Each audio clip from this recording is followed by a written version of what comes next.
might be a small get together. Already late. His down here. I'm moving his. Yeah.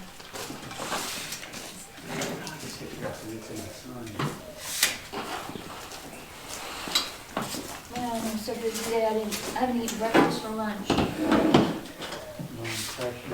Patty, I need to sit there Why? because my hearing, I can't hear it. Oh, you can't? No, that's why I was sitting there. I'll You wanna sit scream. here? We can move the table this way. Okay, well, I wanted to be next to this cord. Oh, I right can move here. the cord over there. Okay. Unless I don't. Okay. Do you want to be in the sun or not? Yeah, I don't want to be in the sun. Okay, let's move the table over a little bit. That's why I had my stuff there. It wasn't for.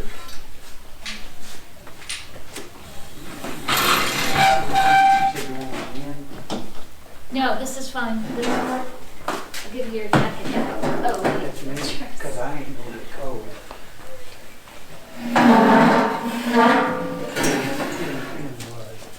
Do you really? I didn't used to. And then who's this? That's mine. Because I got older. Started getting thinner and And this? That's mine.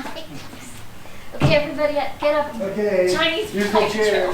That was fun. Let's do that again.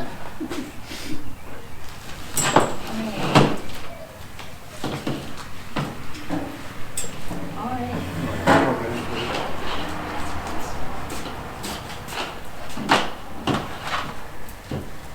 right. Alan, do you need to plug yourself in? No. Oh, the clock is fast in my car. Not what you need. My car had it at 6 o'clock. We got about 6 minutes. All right. Man. Driving. All right. 5 minutes. Got Calvin on speed dial. Cool. So you even, hey, if you call me up and tell him that I really, really appreciate him doing a terrible job. If you even get the cross-sided up to us, I'm calling see someone that's already done 15 hard, 16 and a half, bro. They know where to put it. Alan, did you see this? I don't know if you did. Did you see that? John, I'm glad that you got a ride. Why? When I drove past, I felt bad. There's no way you're fitting in there. Yellow? Yellow car? Yeah. Yeah, I printed this out too. You have a hard copy of this. I've never seen you ride it before, so it's just sat there. Right. Is it broken down? It needed some work, and I finally pulled it around back and did it all. I'm a mechanic when I wanted it. Hey, I'm sorry. I thought I lost my stuff. He was all proud of it. He was all proud of it.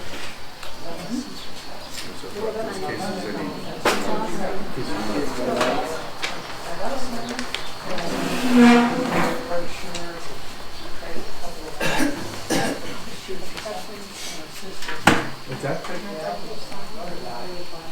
What? I need to read this. Yeah, do it now, yeah. I gotta do, should I get all the sign over put together?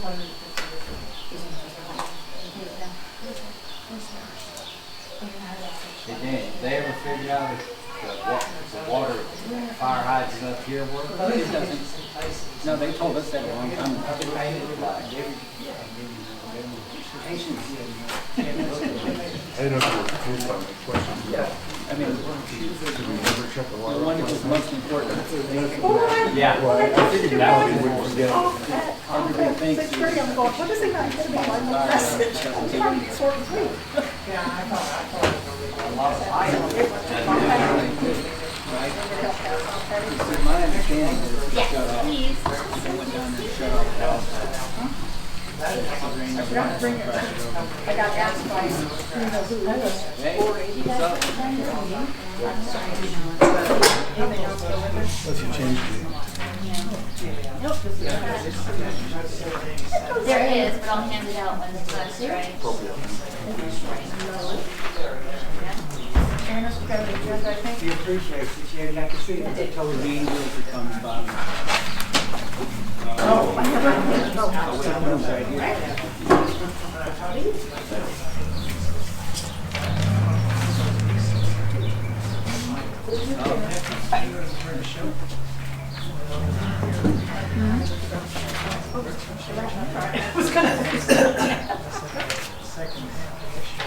I just put a couple, as long as the windows that come through. Are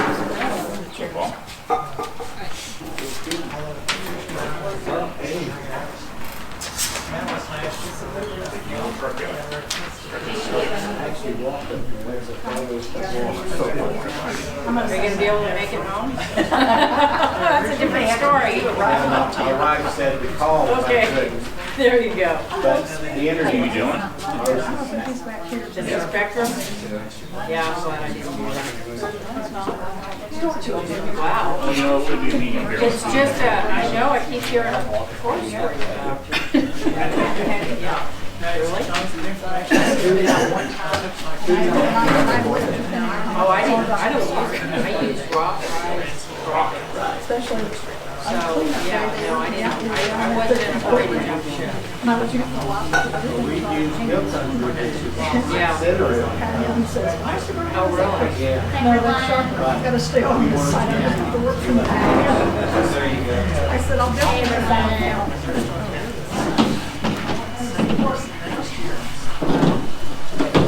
Glad you could make it.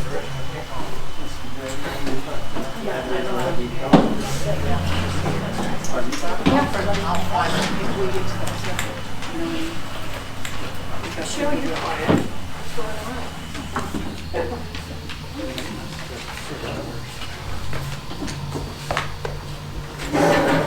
Sign up sheets here. Anybody want to sign up?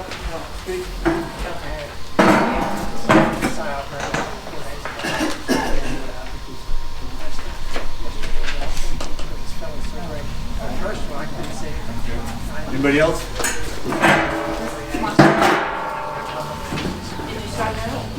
Okay.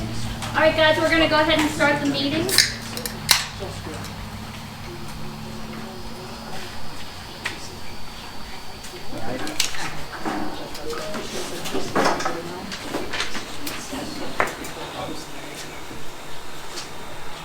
Okay. All right, we're good. If the agendas, Julie, do you have any more agendas or? I left it back here, put some in the chairs. Okay, and then the sign-up sheet. It's like Mark's got it. we're very laid back group. You want to speak up? Raise your hand. All right, we're gonna go ahead and get the meeting started. Thank you very much. It is currently 6:01 on Monday, April 7th, 2025. 6:01, we're going to call this meeting to order. That's agenda item number 1. So in order to do that, we're going to do a roll call and establish a quorum. Yep, of Article 8, Section 10 of the bylaws pursuant to Article 8, Section 10 of the bylaws. The majority of the board constitute a quorum. So we've got Mark here, and we've got Allan, and we've got myself. That's 3, that's the majority. So that constitutes a quorum, so we can officially establish this meeting by having a quorum. All right, number 2, or I'm sorry, that's number 2. Number 3 is the Pledge of Allegiance. I think we're going to go ahead and waive that one right now. On the Pledge of Allegiance. We do have also on the phone, we have Lanita and others with answer, just so you guys know. The next one is item 4, public comment. I'm not going to read that. Everybody can see that on the agenda. The first person that we have, looks like we have 4 people that signed up. And the first person that signed up is Josie Fuller. You have, sure people are coming into this meeting. I'm approving them. You do have the opportunity to speak on other agenda items. So if you would like to do that as we get to that agenda item, just raise your hand and we will allow you to speak. But the first person is Josie Fuller for open comments. So Josie, if you want to come on up and you want to speak. Thank you. Hi. So I got a notice in the mail, or I got an email saying that we were having a meeting for increasing our rates. And then I got another email saying that we are canceling it. And by the time I figured it out, I'm like, what's going on? So Lanita, I would like some kind of explanation as to what's happening. I mean, did you do a rate analysis and submit to PUC? Absolutely. Absolutely. That's a very, very good question. Very good question. So we have been discussing rates and looking at rates for the last couple months to make sure that Windermere would be able to make its monthly expenses payments. However, upon speaking more with Patty Plunker and Merrick Lander, who's on the phone, the decision has been made to allow Windermere to utilize the monies that are in the bank account for anything that cannot be paid through the rates themselves until a certain time where it is an appropriate time to do a rate increase. So the work has been done, the work is in play, the numbers have been crunched. One of the main things that is also an issue currently is that we cannot do an audit. MBB, who is the accounting firm for Windermere, has attempted to do the 2023 audit, and they have approximately 120 hours in, but due to some lacking information and some other explanations that they need, they are unable to do so. So that is one of the issues as well, where I know Patty, and I don't want to speak for you, Patty, may not have felt extremely comfortable where we were, especially with dividing wastewater expenses and water expenses. So hopefully that clarifies some of that. So last I remember, you were saying that the PUC actually stated that there was 2 connections, and now are you saying it's 1? I'm sorry, there were what? 2 connections In for regards to what? to the Yeah, water, the wastewater. The Wait, surcharge for something different. 39. So there's 2 different things you're talking about here. Yeah. Is this a different question? It is, sorry. Oh, okay. So I guess I'm just wondering about the 3941 and whether that's going to be rectified. Did you get your bill? I did. So it should have reflected on that bill. Okay. What So do you- going forward, what we're going to surcharge? have that. Yeah. There's only 1 now. It can be 1 surcharge now. And that's another explanation that we have to the PUC that has to go out regarding the 2 surcharges. So that will be done as well. But again, there is not enough revenue to cover the expenses currently. We do think it's very important that Windermere eventually, before the money runs out, goes in there. I'm going to be providing the board with the running rate of when it will impact the bank account in regards to that. And I'll provide that to the board for their consideration and their discussion. So have you done a rate analysis then on what you actually know at this point? Yes, we have. And we provided some information on the website. We've redone the numbers utilizing U.S. Water's reduced fee and what that would actually look like in the grand scheme of things on a bill. And we have that we can be audited. Then the rate increase will happen. What I am going to do and what I'm going to ensure that you guys have is to know how long your money can last you that's in the bank, because that's going to be important for the board's decision making. I could All right. add on to that too. So I had been on a couple of conference calls with the company. I did not know that we were paying for that, the WFX, I think it is. I didn't realize that because I didn't sign the contract, that we are paying for their services. And so I had some issues with their rate design myself, and I wasn't comfortable with it, and I wasn't going to support it. So I want to dig into that deeper and understand it. Okay. All right. And it's not the work that WFX did, so I'm going to make sure I clarify that with folks. What it is that the numbers are not exactly cookie cutter clean when it comes to Windermere. Another thing that has happened is that, again, a lot of the expenses weren't separated by the prior operator on what is water expenses and what's wastewater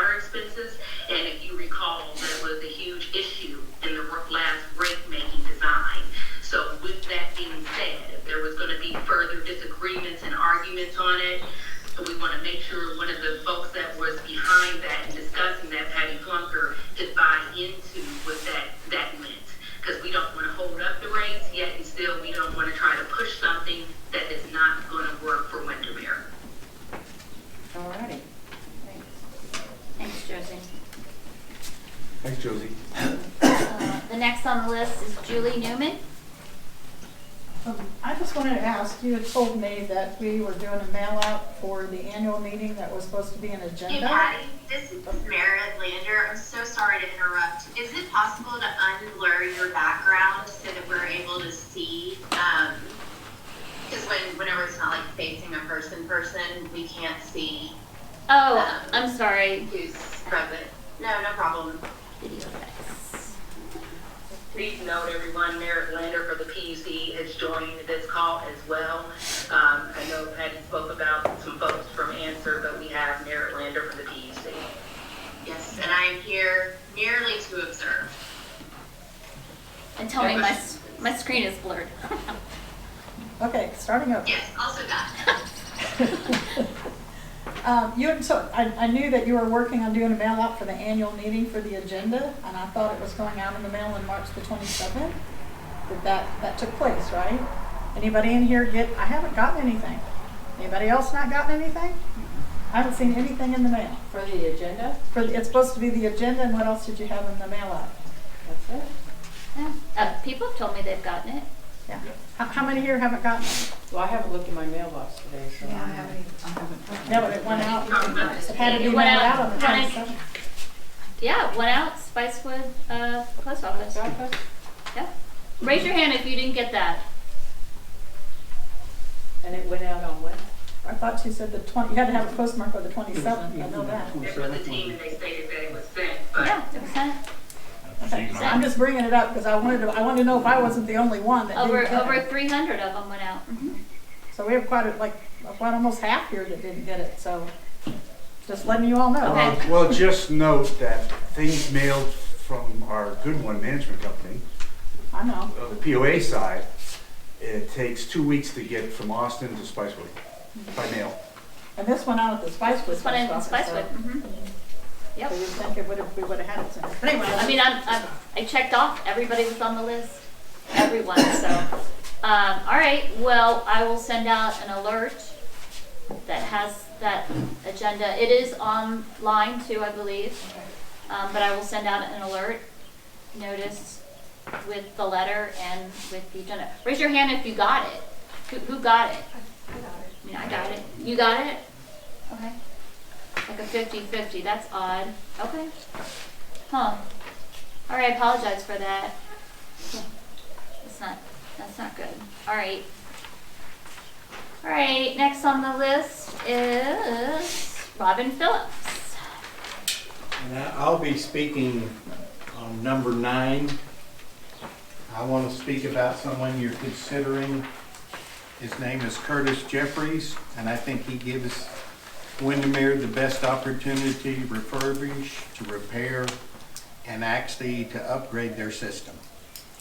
He's got 40 some odd years in the water industry. He's a AA, which means he's got the highest certification for wastewater and the highest certification for water. There aren't that many people like that in the state of Texas anymore. Usually you've got one person doing wastewater. He can do it all. He's done all the jobs. He's trustworthy, he's honest, he's hardworking, and he's easy to understand. Hey, you've worked with him? I have worked with him for the last 12 years, Okay. and we don't always agree on everything, but I would put my money on him every time to solve problems. She would be a big asset. He would be a huge asset. Thank you. Awesome. Thank you. And that, we will discuss that. That is item 9. All right, the next is Danny Plunker. Good evening. I wanted to discuss Carlos Rubenstein. I remember sitting at the PUC meeting and Carlos sat up there. He was the pitch man for Lanita and all them. And he sat up there and he said, you can't serve 2 masters. Well, as it turns out, Carlos is serving 3 masters. His consulting company, Answer, and he's trying to serve Windermere, and I don't think it's possible. I haven't seen any tangible, anything happen yet, We have all our excuses why we can't get an audit, why we can't get it finished. I don't buy it. I believe you could have taken bank statements. Something stinks. And then when I found out you were talking about raising the rates to $350 a month, you're already getting $7,200, $7,400 a month from us. Here's the ratepayers getting it again. It never ends. Anyway, if Carlos is listening, you can't serve three masters. Thank you. Thank you, Danny. Thank you. Speak to that? May I speak to that? Yes. Okay. The rate making was not $350. At the end of the day, what it came out to was approximately $180 per customer. However, that is not something that's going to be done right now because in the best interest of Windermere, we had put a pause to that so Patty Flunker and the board can review. In regards to things not getting done, things have gotten done. And actually, we had a TCEQ evaluation for FMT. And also, there were only 2 items remaining for non-compliance for the TCEQ as well. And David from U.S. Water can speak to that. So just because you may not see things in bright lights and shining doesn't mean things aren't getting done. Things are getting done behind the scenes to better Windermere. So you'll be in a better position whether or not Answer Advisory, Accenture, Carlos, anyone will be there, and you will be in a better place in the long run. Well, can I say something here? Stand up here so that they can see you. So, Lanita, the last several meetings, I've asked a ton of times. Every time I'm in the meeting, I ask, are you guys on the bank account? Where's the checkbook? Where's the bank account? What do you think? I mean, it amazes me that we didn't get on that first, because that would have been first priority to figure out where we're at. And then the land bill, and we ended up paying bills that weren't authorized by the board because Jeff wasn't on the board at that time.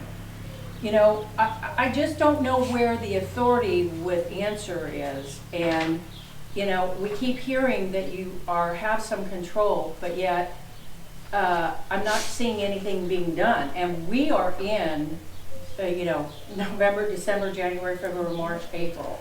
So that's 6 months. That's half of your term for getting something set up. And the only clarity that I know of right now is U.S.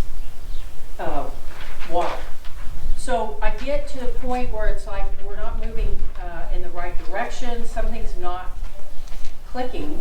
And I just, as a person who knows numbers, I have talked to Lori Cantrell, and I've talked to this board, and that's the first thing we should have done was look at the bank account. Have you even done that yet, I guess, is what I need to know. Love to speak to that.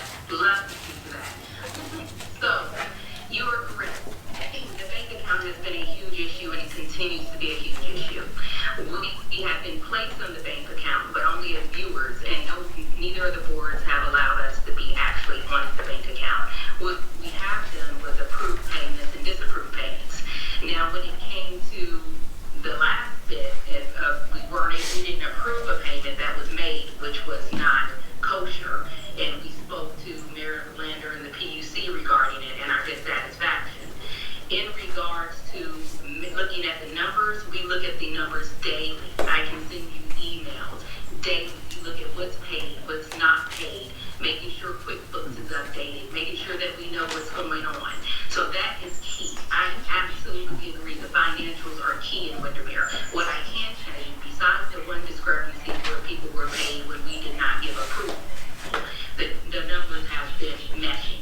The problem with Windermere that goes back for years is that certain bookkeeping has not been completely in line with accounting principles. So there has to be certain recognition that the books are not clean, okay? And that's why the 2023 audit is important, and folks say they can't believe it can't be done. I'm sorry. If it could have been done, it would have been done. The 2024 audit is as well on hold because of that same issue and making sure that they give the correct information.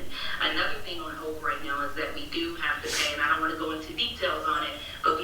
pay the accountants. We have not paid our accountants in the last few months. We did make one payment, a small payment of $900 recently, but we still owe them approximately $5,200. That needs to be done. Or either we need to figure out a way to get another accountant on the team that can help us straighten out these books. We're not going to be able to do it with the firepower we have, and definitely not going to be able to do it if we do not have an accounting firm. And Okay. this, okay. Yeah, we have to move on. Yeah. It's So 20. what has been done. In fact, I do think that would be helpful for these folks. It's been 4 months. It hasn't been 6 months since we've been here. It's been 4 months. And everyone knows that 90 days is generally the discovery phase. One of the issues that I have found with Windermere is being able to cooperate, the board and the temporary manager being able to work together, because as Carlos stated, as Danny has stated, you can't serve two masters. So that has been a huge hindrance in this whole process. And Merritt and I are looking at ways to resolve that issue. I think we have Allan Hicks that signed up to speak too. I'm gonna get out, totally out of protocol here, and I want you to see me there, Lanita, you have lied to this community. These folks out here, you sat here and you told us you had control of the checkbook. You were in charge. You were not. We found out when we got on it. So right now, I don't speak for the rest of the board, but for myself, you have no credibility with me. Anything you bring up, you have no credibility. Any recommendations you make, you have no credibility because you lied to this community and the ratepayers. And I'm sorry that you feel that way, Alan. I don't feel that way. Account. I don't feel that way. I'm sorry It you is, feel that way, Alan. it's recorded. Professionalism. I'm sorry you feel Yeah, that way, Alan. okay, would you, I'm sorry you feel that way, I Alan. wonder if you understand professionalism. Thank you, Alan. Okay. Anyone else? Yes, come on up, Bobby. Bobby D. My name's Bobby D. Now that we've got this new water repair service, I wonder if we can install, we don't have that? Which one are you talking about? The US Whoever does the water. The current company? Yeah. US Water, yeah. Okay, I want to know, there's some, and I don't know which ones they are at the airport. There's some hangars that have 4 people on the same water meter. I wonder if we can get some other water meters installed so they can get involved in this $180 payment Yeah, right. that we're getting ready to, and that'll also bring us whatever, however many they are, but if we can have somebody that can find out the multiple hangars that are on one water meter. And you don't know I that. believe David is there that can speak to that from US Water. Do what? David, I believe David is there that can speak to that from US Water. He's David spoken to myself and Patty Bunker on that issue. Okay. You, Dave? Yes, sir. I'm Yeah. Dave. Well, you heard the question. There's some people over there at the airport that have 3 and 4 hangers on one meter. We're aware. Can, Yeah, we're aware. That's part of the assessment that we're currently going through right now, finding out how many customers, I'm sorry, let me stand up, David Salinas, state Texas president, Texas manager for U.S. Water. So that is one of the assessments that we're doing as part of the meter reading. That's why these last few meter readings have taken a while to get done. We're trying to identify that. So we are aware of that. Fortunately that, we don't have the authority to go and put the meters. That'll be something that has to come from the board through your customer service as a workforce. We work off the workforce.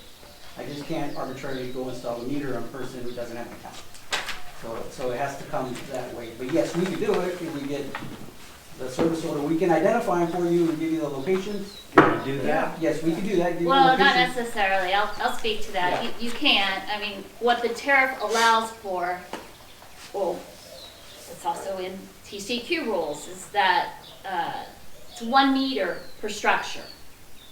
And so anyone that's sharing water beyond their structure is essentially allowing water to go to someone who is not a member, and it's theft of service by the person taking the water. And so the tariff that we have allows us to disconnect that person's water. So if we find that someone is sharing water, our tariff allows us to do that.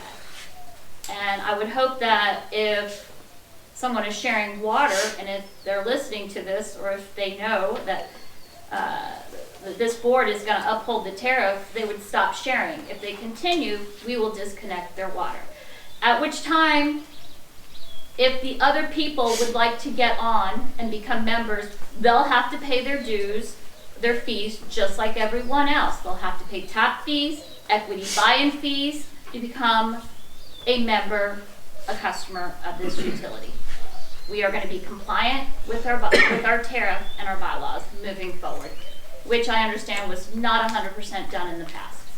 So that's to answer your question, Bobby. Hopefully that helps, David. Yes, no. Yeah. That is what I was trying to explain. Yeah, I mean, I can't arbitrarily just go over there and. we can't either. We can't either. Our only authority is to disconnect service if we find that they're sharing. Are you sending out notifications then? We're trying to put out one fire after another. Sorry. That's definitely a priority. But and I have a good idea of the airport who is doing that. And they know who they are. They know. They know. That's what the cities do. They will turn the water off That's exactly right. when they find out that it's being shared. And it's in our tariff that you can do that. Yes, Michelle. Can you define structure? The structure is a unit of, you know, your not necessarily residence, but an independent building on a plot of land. So what if a building is subdivided into multiple units? That's- Is it still considered a So- individual structure with substructures in Then it would go to the level of like sub-metering. Is that correct, David? You would have a sub-metering, and that falls into a different class of customer. Currently, our tariff only allows for, our bylaws only say one class that we have right now. So we would have to change our tariff, we'd have to change our bylaws, and we would have to come up with a rate for sub-metering. They have been providing service out here for years under one class, and that is the 5/8. Big one. Yeah, yeah, with the same rates. As we know, that's not happening, so it's definitely a concern and something we need to take care of, but it's not something that's going to happen overnight, and it's going to take time. Maybe that's, you know, community comes together, we have a committee or something. But yeah, I hear you, and we will be addressing that, but we have some other things that have taken priority over that, like making sure our infrastructure is okay, and our filters and our tank, that we have a backup tank, and so we can have water, because that's the priority, is water and wastewater, to make sure that we don't go down, the system goes down, and if we continue to ignore it, it will. Okay, anyone else? Alrighty. Thank you very much. Moving right along. So, number 5, discussion and action including voting on approval of board meeting minutes from the March 17th, 2025. You guys all got a copy of it? Yes. Do you have any questions? It's very straightforward, easy to follow. It's just who made the motion, second, and what was the action. I think, Tammy, I think you helped with some of this too. Yeah. Okay. Have you, yes. Make a motion to approve? You're gonna make the motion? Okay, I second. All those in favor, vote aye. Aye. Okay, motion passes. Any discussion? We, Here we did. no discussion. We approved the March 17, 2025 special board meeting minutes. Okay. Alan, you gonna sign it? All right, moving right along. 6, discussion impact possible action on the appointment of legal counsel. And I believe Lanita is going to speak to this. Turned over the information to the board. We interviewed Art Rodriguez, who had an extensive background in dealing with issues pertaining that Windermere has currently. He's also quite a bit cheaper of the folks that would be able to do the services, and I spoke with Merritt Lander about him as well. He's approximately $230 an hour at a partner level, which is unheard of for such a firm. I provided the information for the board's review. If they saw fit, it is not a rate that you would have to pay unless you use them. So it's use them or you don't use them, but it allowed Windermere to have counsel on the team that can assist them with difficult issues. So I leave it to the board to determine if they would want to appoint legal counsel or if they want to evaluate additional counsel elsewhere.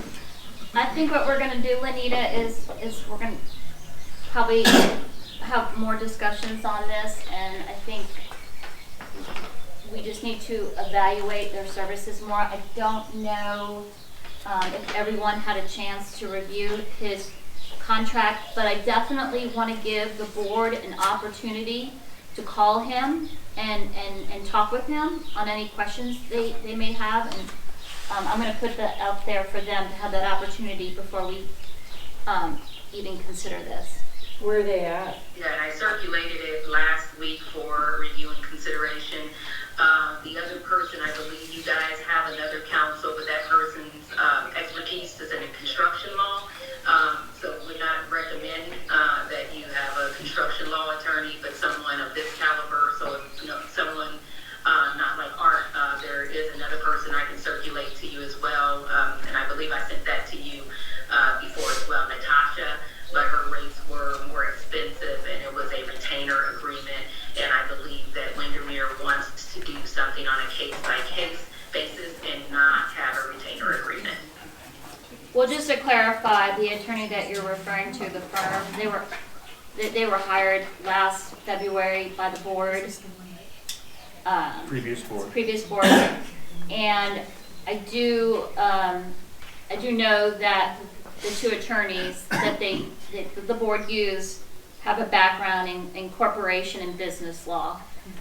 And it was Brian Leone, I believe, and he didn't have any experience listed in regards to being able to handle utility matters.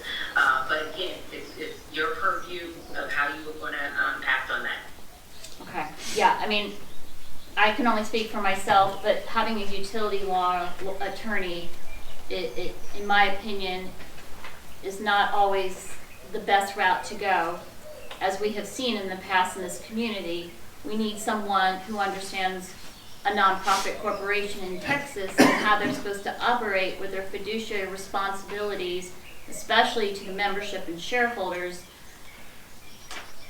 I feel like with the experience and the knowledge of not just this board, but even our members, and then with your operator, you have some of that utility experience, but you don't have that corporation experience that you need, that we don't have. So it's definitely something that the board is going to discuss moving forward, and we're not prepared to take a vote on that right now. We'd like to go ahead and I would caution you about with all the open compliance matters that you have. I would just state that you need someone that has experience navigating through those issues as well. So table it to next time. This is Mark speaking. Yeah, we do. This is Mark speaking, one of the board members. But we do have somebody that has that little bit of experience there, and she is our president. I just assume handles some of that. Yeah. Well, Indeed. Your call. There you go. All right. We're going to go ahead and table item number 6. Number 7, discussion and possible action on invoices and repairs required pertaining to the operation and administration of the WSC. I'm going to go ahead and, David, if you want to go ahead and talk about the repairs, the part of it, and on the operation.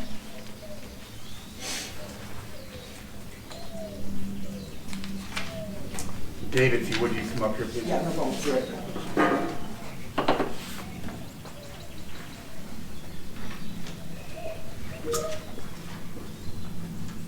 Again, for the record, David Salinas, U.S. Water.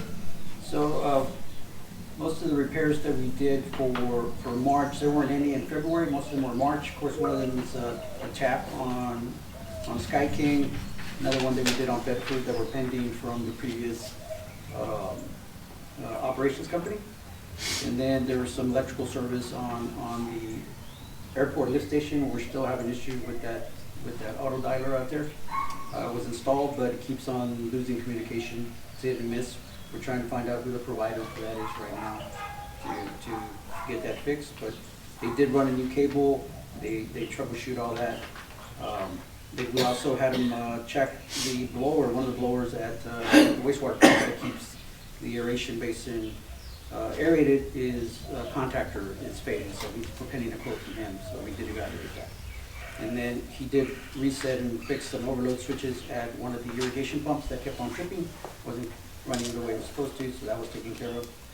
And then we did wire a pump that was there, that was left there by the previous operator, and when they went to go start it up, it started shooting sparks. So that motor on that pump is burned out, so we're looking to get parts to replace that as well. That's one of the transfer pumps from the settled water to the Trimines. And then we ordered the required signage. That's wastewater? No, that's water. Water, Yeah, okay. that was water. That one's for the water. We already asked the contractor to break those up because he put them all in one bill instead of breaking them up by water and wastewater. Yeah, so we're gonna separate those. So he'll be getting that separated over because he put water and wastewater all in one. And then we also had him make a list of one of the can pumps at the water plant. He made a list to get that repaired. It's still working right now, but it just keeps on tripping. So there's some. Tell me that, what is it again? The decant pump. The decant pump for the dewatering basin for the backwash. Okay. And of course, we ordered the signage. Fortunately, they're not here yet. As soon as we get them on, we'll put them up. And then we also ordered some additional door hangers to put on doors as we're going by. We noticed water breaks or water leaks. We're going to start putting them on the doors. Have you noticed any in the time you've been out here? During the freeze, we had several that we had to go close. The staff was out here during the freeze the entire time of the freeze. Oh, and y'all they were did here quite when well. we had a Yes, ma'am. freeze? The one in February. There was a freeze in February, towards the end of February. There was a freeze. Yeah, it was a few days, but during those 2 days that they were out here, they did find roughly between 9 and 10 water breaks that they did shut off. And those were water breaks? On the customer side, so we turned off On the the customer customer side. side. Yes, we turned off the customer side. It wasn't It wasn't anything on our the system side, okay. It wasn't a system side, it was all customer, they were Which notified. they're on. So I'm hoping they're on it or fixed it. There was nobody home when we were there, we're checking them, so I don't know if they're just summer home. So anybody called you up since then and asked to turn back on? Not us, they might have called Lori. Yeah, Lori, because we get service orders for them. But you haven't seen a service order to turn? Not as of yet. We're still waiting on those. But staff does go by there to check to see, but there's nobody at the bloom. So I it's don't more know than where that. like a short-term rental? Yeah, maybe or something like that on there. Okay. All right, and then we did order some laboratory supplies, just normal stuff, sampling supplies, the DPD pillows, chlorine reagents, all that normal stuff. And then, of course, all the laboratory sampling for the required compliance for TCQ. And then we also, under the authority of Lanita, we're going to have paid the pass-through bills for LCRA for the water. And we're currently pending the approval for the current one. So that's the permit that we have? Yes, Yeah. yeah. For the contract that you all have to take the water from there. How many months was that behind? It was January and February, because that should have been paid at the beginning of February, so we paid $1,655 for that. We didn't charge a markup on that. That was just direct cost. That was for what company again? It's For LCRA. the Lower it's Colorado for a Authority, permit. it's where you all purchase your raw water to treat it. You have a contract for 59 acres per year. So there were two invoices, one for $642.74 and $645.40? One for $642.74, the other one for $363.81. And then there's a current one that we did submit to Lanita to let us know if she wanted to pay it, if you all want to pay that directly. It's up to you all. Which one is that? The one we just got for March. It's For LCRA? Yeah, LCRA. We can take care of Yeah, that. We'll make 600. sure that gets paid. And was that the date on that And we'll pay it $330.25? directly. I'll get that taken care of So that was the tomorrow. $642.74? Yes, Okay. that. Okay. Okay. All right. And you may have already, are you still, No, that's it. Those are Okay. all the repairs for March. We have plenty of stuff that's pending in February. We did obtain a quote to get that Trimar number one. when you say Trimar, are you? I mean, Trimar, the plants, the water plants. You're talking about like the filter one? Is that what it's, when you first walk in, it's the first one on your right-hand side? No, it'll be as you walk in through the main doors, the one furthest from you. Because it's 2 and 1, it's backwards for some reason. So which one? Oh, so one is the one, Closer to the The store. door. The door at the other side, on the glass. So there's 2 doors, the one with the combination, yeah. the closest one is number 2. That's been operating by itself since July of last year. Trimite number 1 went down. They received the one valve, they put it in. The brave valve. The brave valve. The check valve, according to the contractor that former operator hired, he's got it, but every time we. I called him. Okay, did you call him? I called him, I left a message for him. Yeah, he kept on giving us the runaround where Yeah. he's coming, so we got that other. So second is he quote. supposed to do training? Is he That's supposed? the other guy. That's the other step. We went ahead and, since it's been down so long, we got a quote from Viking. Viking. That's is what I a- called. Yeah, Viking is a subcontractor to West Tech. He used to work for West Tech, which is the manufacturer of the deal, of the Trimites. We called him, since we couldn't get a response from the other one, he said in fact, he's already got the valve, he wanted to come in, I told him to wait up until the quote was approved. But And we what is also. what's his amount, do you know? 6,000 and change. But the reason why 6,000 and change, because it includes the full assessment of the entire plant, because it's been down since July. We want to make sure everything is working properly before we fire it back up. Now, and is this get tied with the everything covered. turbidity issues too? Sorry? This ties in with the turbidity issues? No, that's separate. And about the turbidity issues separate. So unit 1, this is what you're talking about right there, since out of service? Yes, That's the one. that's the one that's out of So do we even need it? Yes. Yeah. Yes, you do. We only have 2. We don't have We've been it. running that, one's been down for, I don't know how many months, but for quite a From while. July And last when we get year. into the summer months, when when demand goes up and people move Yeah. into the community, back into the community from the summer months, then we're gonna need the capacity of that unit. So those like I told Anita and talked to this Patty, that is our priority to get Right. that system up and running for you because it is the hot You see summer that? months. Plus, the fact that since that's down, you're not even complying with TCQ. Because under the rule with TCQ, with your largest system online, you have to have another system to do it. And you're not going to be able to meet capacity. Then how come we're not being fined by TECQ? Because they haven't shown up to do another inspection. But they've already started showing up because they've already gone to 2 of my projects this last month in South Texas, and we have another one scheduled next week. This is the time of the year that they normally come out because it's warmer, and I mean, it's still pretty cool. So they walk outside, that's when they're doing it. So they haven't scheduled the one for here, and one of the reasons why they haven't, there were a lot of items that were pending from the last review. Right. But because you all had a new emergency manager, there's an email from one of the TCEQ inspectors that said, okay, so we're gonna give you time to get your all settled in. And they've moved the outstanding violations that you all had that were in the high to moderate. So it's not something that will put you right away into violations or into enforcement. So they're giving you some time. He just didn't say how much time, and that's what we're waiting on, to see how much time he's Well, I gonna actually give us. spoke with them the other day. Okay. I did call So them. I have a question then. Yes. So are you saying the last service manager knew this issue? Did he order the valve? And if Yes. Is he did he get paid for it already? No. He paid for the first brave valve, that got paid for the installation of that, but he has not paid for this other one. And that's why we've been trying to get the gentleman in, because he claims he has it. So if you have it, why don't you just show up and install it and just get this thing running? But he's been giving us a runaround since we got on board in February, because that was the first thing that we started to work on. Yeah, the second thing that's also a priority is the barge. Because the barge only has 2 pumps out of the 4 that it's supposed to have. All right. A 100 gallon per minute one and a 50 gallon per minute one. Again, violation of TCEQ. As the largest system online, you don't have the other one to do it. So those are priorities we want to get. We're currently getting quotes for the larger pump, the 10 horsepower pump that does 100 gallons per minute. The 4 horsepower pump was delivered when we got here. We're just having a hard time finding a contractor that wants to go out there and service the barge. We finally had somebody come in the week before last, and they're giving us a proposal to go out and install that 5 horsepower. With that other one in place, if the 100 horsepower goes down, we have the two that'll make the capacity up for the 100 horsepower, so we won't be in violation there. So I guess my concern is that we're just finding this out and TUCQ has not actually found us in violation all these years and all of a sudden. Well, there have been some. There have several violations for TCQ, and they have addressed several of them. You know, I spoke about it several meetings. So I have We thought it was more important to pay legal fees. Yeah. Well, Spent yeah. over $180,000 last year paying an attorney, and none of this stuff got paid. So I have a question for Yes. temporary managers. If we have a long laundry list we just heard of items that need to be repaired that are putting us in dire straits, why was this such a priority to get the lawyers paid off?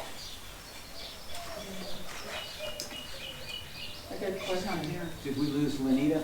She's got LB on that. Are you done?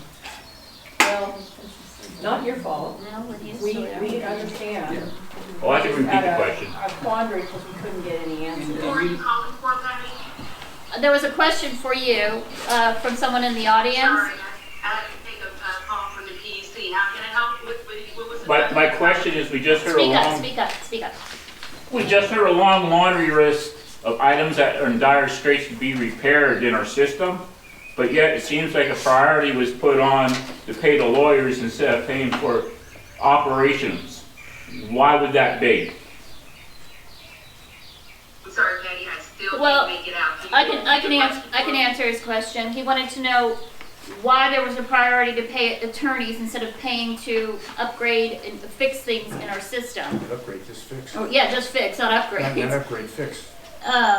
It was priorities. They didn't see a priority to repair our system that was in dire need. And I calculated, I don't know if you looked at the bank account, but I think it's close to 182,000 was given to John Carlton, or he billed last year, which I would say like 90% of that, if not more, has already been paid to him. Meanwhile, we have all these issues that David has said. So once again, we are left with neglect to our system. And we still owe the Carton Law Firm. If you let me chime in, I would like to chime in as well. As soon as Answer and Accenture took the reins, we limited the amount of usage of counsel. So we stopped utilizing them, and actually we haven't had counsel for, I don't know, a month and a half or two now with John Carlton. And what we decided to do was to do the agendas ourselves, stop having. I'd like to correct you. I'd like to correct you a second. The last bill was March 30th to 25 for $12,781.50 to be exact. It's a lot of money. Correct, yeah, that is the bill I saw as well. I have put a pause on that bill to be able to look at that, but we did not call John Carlton. We did not call them in regards to doing work. I know they did some work in regards to the real estate transaction. And what happened, and you guys will understand this, we made a filing trying to decide who is in charge. Is it the temporary manager or is it the board? Who's in charge? The Carlton firm would not take our direction. So all we could do is not call them ourselves to have them do work, but we could not stop the board from calling them to do work. Serving two masters. Can you stop 1 second? Can you specify which board? The previous board, correct? Correct? It was the board that was directing Carlton, and that was. Which board was that? Correct. It was Brian right there. Which board was that? Smile, Brian. It was Who was speaking to me? Mark from the board. Carpenter. I'd like you to clarify which board. You say boards. We have a previous board and we have a current board. You need to specify which board, please. You guys just got into play. It was the previous board that was directing Carlton. Carlton dropped off from billing and for being counsel when you guys came in as the new board. right after Jeff Walker walked into the bank and wired him money. Carlton firm terminating their services when the new board came on board. Thank you very much. Finish your You're report. welcome. The last three things, there's still three pending TCQ items on the wastewater side. Right. 2 of them have already been addressed. They were addressed by AWR. According to TCQ, they don't have the documentation. We found it in a file. We're gonna submit it to them this week. That should address those. That's one of the lift stations on Coventry. Because at the time, they didn't have it secured. And the rule either calls for it to have a 6-foot fence with barbed wire on it, or an 8-foot fence with more barbed wire, which would be an eyesore in front of that house that's there. So what they did, they ended up just locking all the components to make it intruder resistant, and that'll work. So all we're gonna do is send that documentation with new pictures showing them that the locks, that everything's locked. The second one, there's been a history of odor complaints from that house, from that lift station, and the previous, Is this down in the cove? on Coventry Road? Yeah, down the hill there. So I guess there's a little, right there in front of a house, there's they just call it Coventry lift station, I don't know the actual address, but it's Coventry. Yep. So what their answer to the odor was buying these odor blocks. These odor blocks last, depending on the weather, they can last anywhere from 3 months to 6 months, even up to a year. And all they do is really just mask the odors, which is a little smell. So I have a vendor that's supposed to be coming over next week to look at it, because they make a odor scrubber, it's a passive odor scrubber, that you put it on the vent of the lift station. It's got activated carbon on it, and it filters it out. And based on the size of the lift station, those can last 2 to 3 years, depending on the strength of the odor, the gases coming out of the lift station. So that's why he's coming over. He's going to take some readings of the odors coming out of that lift station to see about putting in the right application. I need to do some more research on that lift station. How old does that lift station look like? Have you seen it? Were you down there? It needs some help. Yeah. Okay, because there were some issues that date back several Yeah. years regarding Yes. that lift station and people Yeah. not having grinder pumps in that area, and instead they put a lift station in. Oh, okay. And so, Yeah. my opinion is, if that's the case, we need to go back and look at who doesn't have a grinder pump. Exactly. Okay. So, we'll probably have We'll put that in the parking we'll- lot, we'll and we'll circle back make around some on that notice one. of that. And the last one is the irrigation field, the disbursement field. Per TCQ, there has to be 24 acres of irrigation. Notice. From conversation with the former general manager, Corix, and he supposedly submitted a letter to state that requesting a variance on the 24 acres because the flow going to the plant did not require the entire acres. We looked at the numbers, and it looks like they are correct. The 1.8 acres that are out there right now that are being used is adequate enough for the current flow. But without that letter back from TCQ that says it's giving you a variance to the permit, that site needs to be cleared, and all the irrigation lines and sprinklers have to be added in order to address that last violation. The one good thing about it is that they've given us some time. That's one of the things that they put on hold since the new manager and the board is coming along to get you all some time to look at everything, work it out, and figure out a way to get it financed. The other thing is that they want it fenced. It has to have, like I said, it has to have a 6-foot Fence around there. around that irrigation system. Yeah, irrigation On system. Exeter? Yeah, on Exeter, that one right there at the road. Irrigation on that And the side. thing with that is that it's 24, it's those acres on the side, and then it's along the roadway. So there is a letter from a former board president that was submitted to the state requesting a variance to that as well, because it is a gated community, it's controlled access. But again, there was never a letter received from TCQ stating that that's authorized. So those are all things Right. that have to be dealt with. And depending on the way TCQ accept those letters, just to let you all know, it could be a costly deal. The fence alone is probably $100,000 to $200,000. Well, and something that we need to have another conversation about is, do we want to continue doing the affluent field? What is the alternative? It's not mandated by TCQ that we do affluent. We chose to do that. And so we need to think outside the box and think of other alternatives. And are they cheaper? And glad you mentioned that, because that was an alternative that was put in that letter besides fence. course, nobody, they said they were gonna get some cost estimates. To this day, going through all the files in there, I have not been able to find cost estimates. Unless they're somewhere in the board files that I have no access to that are in that storage room. So I don't know. So those are things that need to get done. Yes, there are ways that we can put in tertiary filtration Yep, to get it to a type 1 system. With a type 1 system, or even a type 2, you don't have to have it fenced as long as you control the access with signs. Sort of like it has right now, but because it's not a type 2 effluent being discharged, the signs don't work. yep. So it has to either be a type 2 or a type 1. So on that, a variance they applied for, you haven't heard back from the past, does that pertain to how many lines or how many customers are online in that waste system? And if the numbers have gone up since that period and have jumped substantially, does that put that in danger as far as any options you can have for No, it? it's based on the capacity of the plant. And right now, the plant on average does about 12,000 gallons a day. It's designed for 40,000 gallons. So we're not even at 50% of the capacity based on the numbers that I've seen.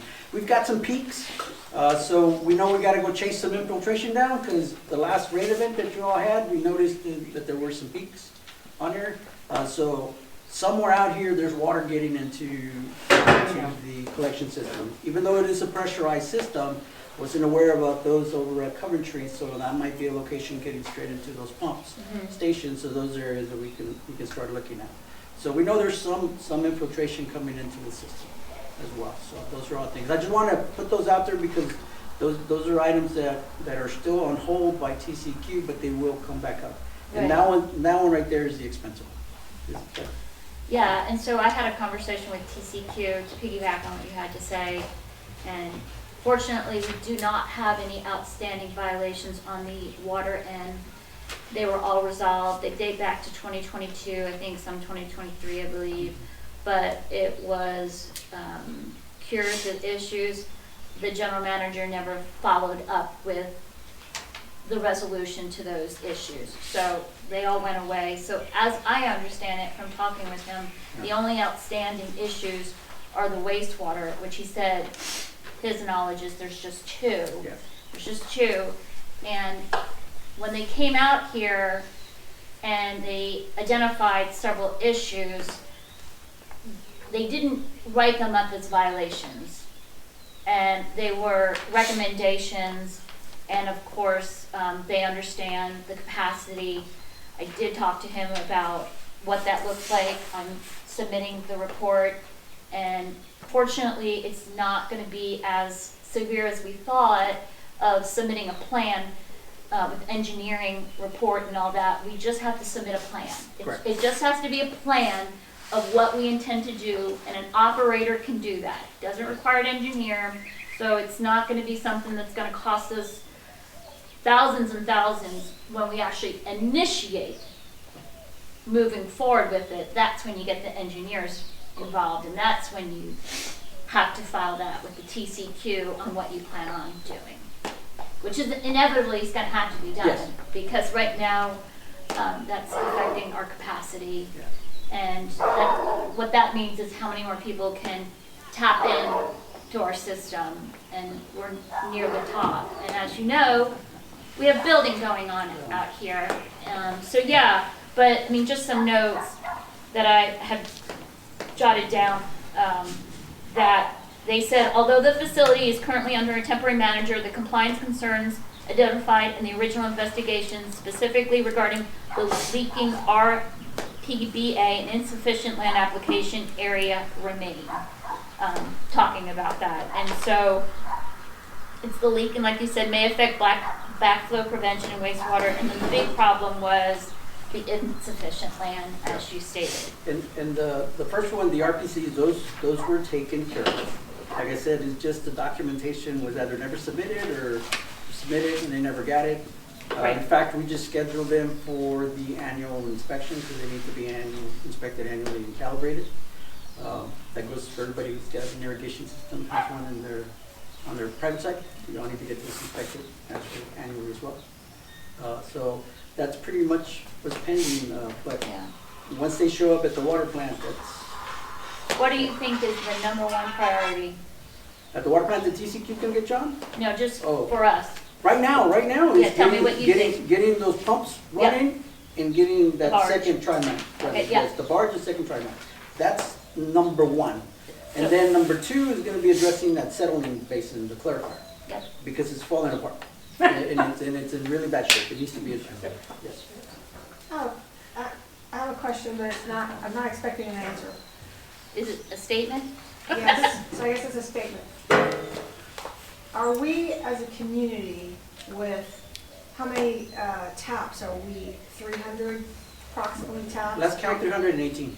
Or 318. the ones that we read for this past We month. currently have 318 taps. I don't know how many more taps we can add into it.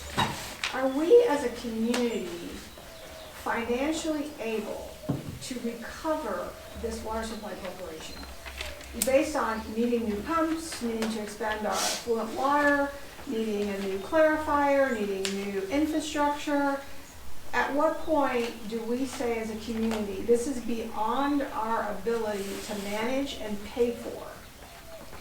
I hear you, and it's a bit frustrating because we just paid off a co-bank loans,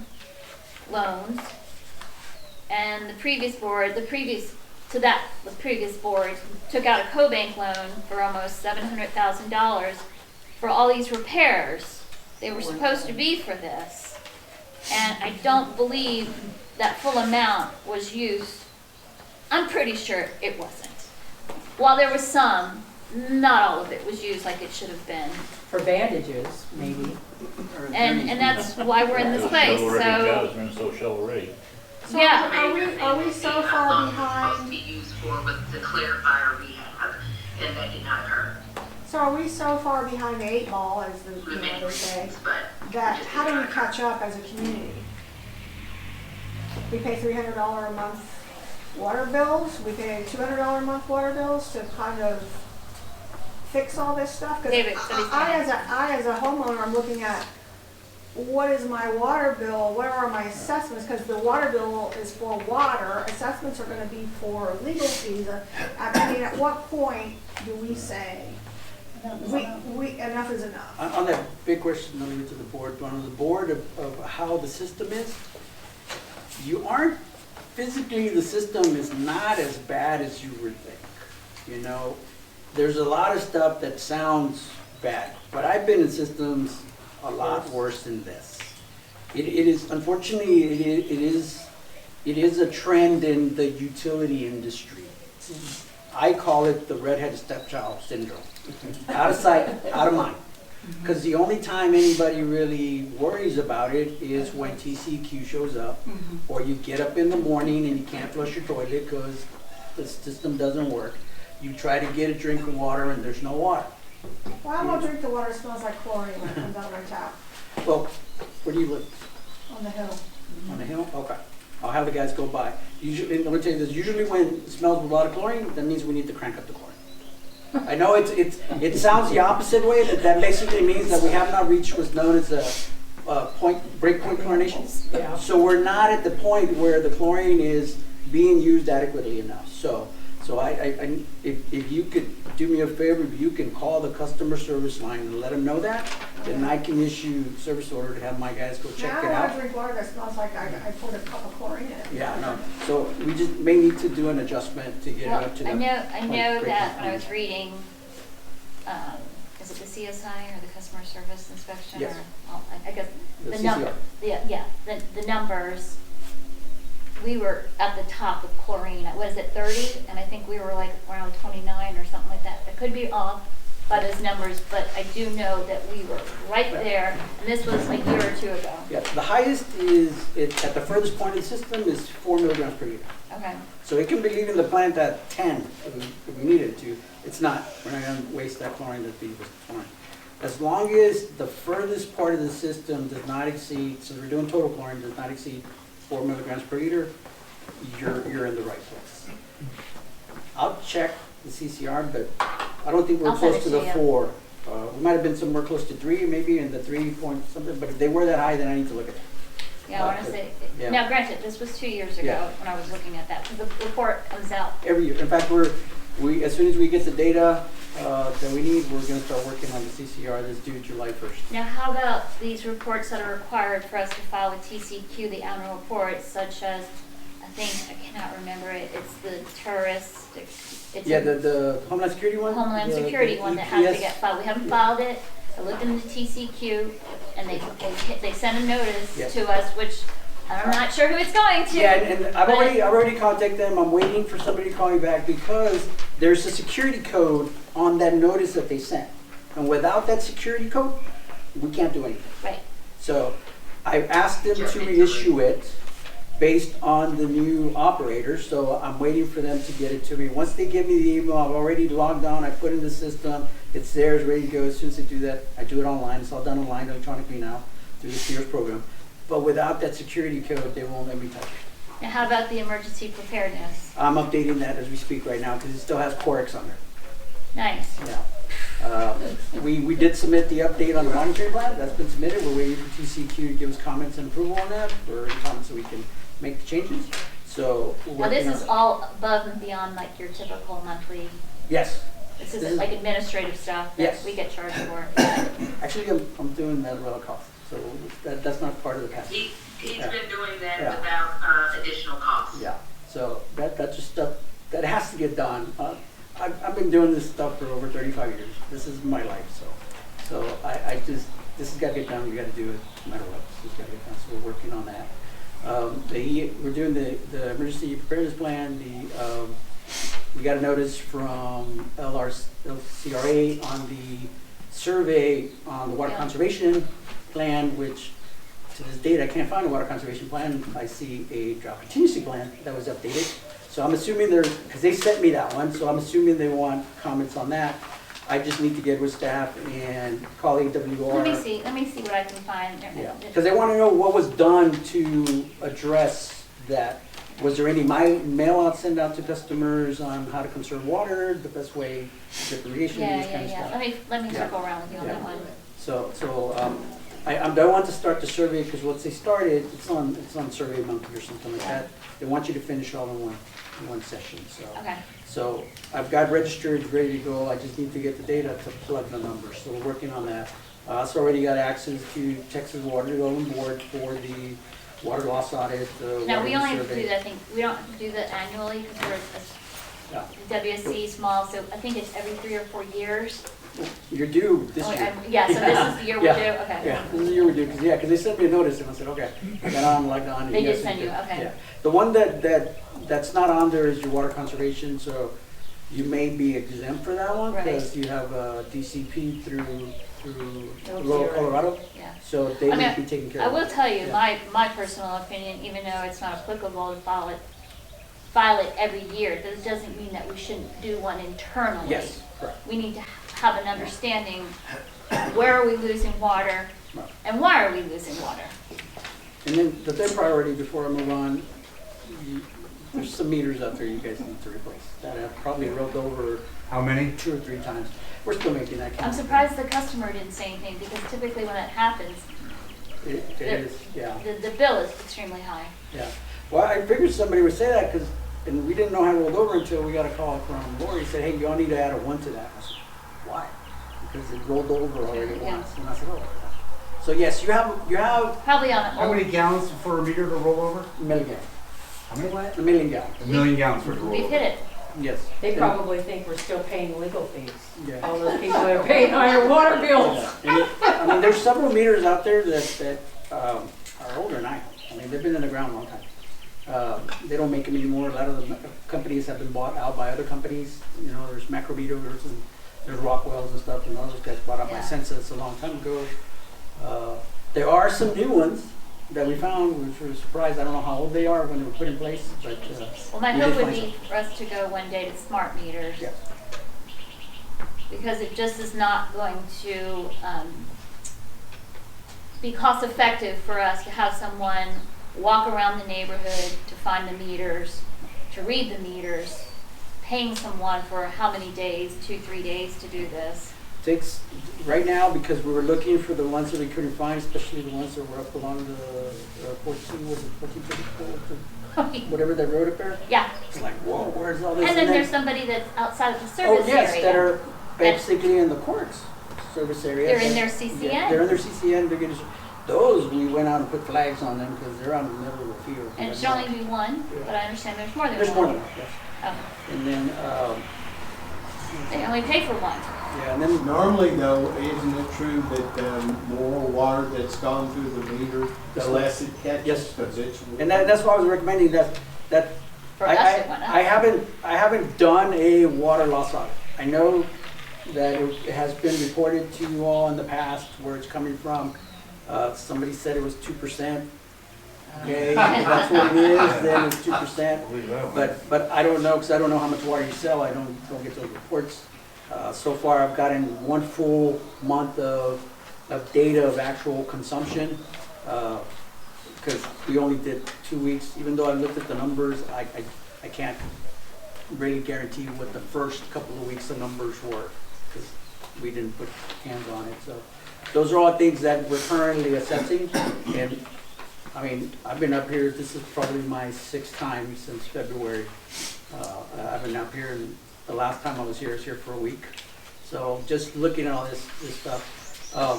The one place I would recommend you get started on the meters first is, where's it, Hilltop where the swimming pool's at? Yeah. Between that and Coventry Road? That 30-degree slope there on the cliff. Who in their right mind put the meters in that cliff? I have no idea. But if you all find the engineer, let me know, I'll go slap him. And you have to, I think, walk through cactus or a whole bunch of stuff to get to. It is, oh yeah, I couldn't believe somebody else had that. Well, and I think unfortunately what's happened is we've shot ourselves in the foot over the years, because it's my opinion, I've experienced it myself, that they just didn't have the time, or it was just, we don't have time to read the meters, and we're just gonna probably take an estimate based on the average of the last 3-4 months, or it's too difficult to get to. I'm not gonna bother to read that meter, and I'm gonna do an estimate on that one for 3 or 4 months. And that's why it's taken us, this next go around should be within a timeline that's allowed by the tariff. Just because we were trying to identify where all this stuff, we found some meters that are in the ground that have consumption, but we couldn't figure out where it went to. It goes to an empty lot, but there's I was consumption. out there, I was outside when the 2 guys were looking Yeah. for meters Yeah. around my house, and I Yeah. was trying to tell them exactly Yeah. where they were. We're It trying- doesn't make any sense where they No, it are. makes no in rhyme and front- reason. in front Mine of is right by the my house. kitchen window. Yeah. Huh? Mine is right by my kitchen window. Yeah, so I was helping you guys, try, Thank this you. one goes to Appreciate that it. one. No, this that's one one goes thing I that have to one. add. You all have been very gracious and very helpful when we've been out to the field. Thank you all for that. Because there's a couple of places that we go read meters, and they throw everything but the kitchen sink at us type of deal, because they don't want us to read the meters, We wanna, I mean, Yeah. everyone's sitting here tonight, most everybody, I mean, we're passionate, this is our water system, and we don't want this to continue. And, it needs to be cleaned up, whether people are taking water, or taking sewer service and not paying their fair share, or we need to fix this and fix that. The time has come, enough's enough, we gotta fix the system. Bureau of Reclamation. I want to take the time to thank U.S. Water. We came in here and stated that they would start investigating things such as this, and also looking at capital improvements that may be needed around the system. And they've done this on their own backs, and we appreciate their support Yeah. for Windermere and their passion for water and community. Thank you, U.S. Water. So is that Bureau of Reclamation? We get this place for free. Yeah, it's great. Thank you, And Julie. it's a nice day to be out here, it is. I envy you guys living out here, this is nice. The Bureau of Reclamation has a smart water grant, smart water Yeah. efficiency grant that they put out about this time of the year, and smart meters are covered as well. Yes, So you may want to consider that. yeah. Yeah. And And I they got, guess- they got 2 different grants, there's a small project and a larger project, and they have different ones. Yeah. But it can get you down the road, and there's certain smart meter programs out there right now that are doing pilot studies where you just gotta pay for the cost of the actual program and the service. Yeah. And they basically throw the meters in for free. They're still in there, but it's not a full Yeah. charge. I used So, to work at TRWA, there you go. so, yeah, I used to, By the way, TRWA did come by, they did that Oh, FNT that's study. They took a lot of notes, they said they were gonna get it updated and send it to you all, so hopefully you all hear something good They from us. got anything. Yeah. So, yeah. No, he took a lot of notes. Who was out here? Jason? Jason Knobloch. Yeah, and he brought somebody else. I forgot the name of the other gentleman that came with him. If he was, yeah, probably a water person if they Yeah, were. so it was a younger guy, but yeah, they took a lot of notes. We gave him as much information as we could. Okay, We went through the files over there and gave him Great. stuff. awesome. So that Great should job. dispense it. All right. Thank you for We your appreciate it, support. man. Okay, I think, also an agenda item there was invoices, but I don't know if the invoices, Lanita, were tied to the repairs and the operations. We actually have a list of invoices to be paid. They include U.S. water contract services. Yeah. That is outstanding to be paid, and that is for the end of February timeframe, 6462. So that's one of the first ones. Have they ever been paid? No. They've never been paid since they've started. Okay. That 6462 would be our first invoice. Okay. Other invoices include regulatory fees. Mm-hmm. We have a regulatory fee for the Texas Commission, Yep. and that's $2,051.07. There's a yearly fee for TRWA for $500. Yeah, we're gonna pass on that. That's not mandatory. So we're gonna put that one on hold. Okay. Mr. Larry Fingrish, MBR, an amount of $402. It's a refund for the membership. Okay. I just wanna make sure, cause I know in the past we've had some bumps in the road. I wanna make sure that, and I'm not saying us, I think it's the industry-wide, that people that are, whether they're transferring these memberships, that we're making sure that, like if the title company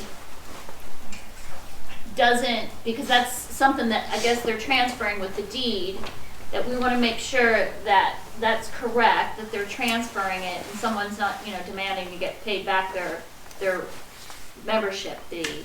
So I'd want to know, he's wanting his money back, but who was the person, who is the person buying his real estate? And have they paid their membership? That's Elaine? Yeah, okay. I just want to dot my i's and cross my t's on that, because we've had issues before where Yeah, we're paying out, not knowing. we paid out a membership and the new person didn't pay the membership. And yet they put transfer on it. And now I'm not saying he's not owed it, I'm just saying I want to make sure we dot our i's and cross our t's. So that's Lori Cantrell can do that for you, right? And we also have a bunch of, we have Lori Cantrell for February 2025 for $4,086.40. And lastly, we have Monte Mayor BB, which you're going to have a conversation, and I'm not sure if you spoke with Archie or the other lady in regards to the payment of the accountants. I have not. Yeah, Okay. I will. I just, Those are all of our invoices. I guess I can speak for the board. I do not deny that, they submitted an invoice and that they're requesting payment. I and the board need to get a better handle on more detail on what they're invoicing us for, because their bills do not go into detail of what they're charging us for. So whether they have to go back and recreate it, I just need to know, because in the industry, that's what you do. You break it out. I mean, if you're gonna have your car fixed, you're not gonna pay someone $5,000 and it just says on the invoice, fixed car. Right. I need to get detailed information, and that's just kind of where we're at, Lanita. I mean, do you guys agree that's what? Yes, absolutely. Yeah, and also the accounts payable list doesn't match up with the statement from the company. There's a discrepancy, there's something of an invoice, so Lori's got something off here, so that needs to be reviewed before we authorize any payments. You please send that in a question, because one of the things they're asking for is any questions you may have for the the invoice if we can't do a meeting, Patty, you know that request has come about. So let's try to clarify that as much as possible. And just let me know your availability, if Yeah. whoever wants to be on the call, I don't care if it's Allan, Patty, Mark, whoever wants to be on the call and lead that mission, let's clarify. Okay, everything, yeah, 'cause I think they are close to. We'll set up a meeting, we'll go ahead, we're happy to, you know, or you can set it up, we just need at least like a 72-hour notice for that. Okay. So just give us some times and we'll get back with you. Okay, cool. Thank you. Yep. Any other invoices? Any other invoices? That is that's all the invoices I have right now. Now, I know you guys need to get paid, you guys haven't been paid, have you? Yes. Yeah, No, we have not been paid. Our invoice will be coming forward, but I didn't see that on the list. yeah, We held back sending our invoice until you were able to pay it. okay. So now that Are- able to pay it, Yeah, we'll that's bring fine, that that's forward. fine. So everybody knows. I just like to bring up it. I'm sorry? That has invoices. I actually have just sent a list that has additional invoices. Evidently, it was cut off when I sent it. But actually, Patty, it's the same list that I've been sending you for several months. So, but all the stuff is on that new list. Several months, I just got on the board 1 month ago. Okay, well then exactly 1 month ago, probably pretty much every week. So if you check your inbox, it'll be there too. But I can send it over again right now if you like. So what is due? Can I just say? Yes, ma'am, it is on. Can I just?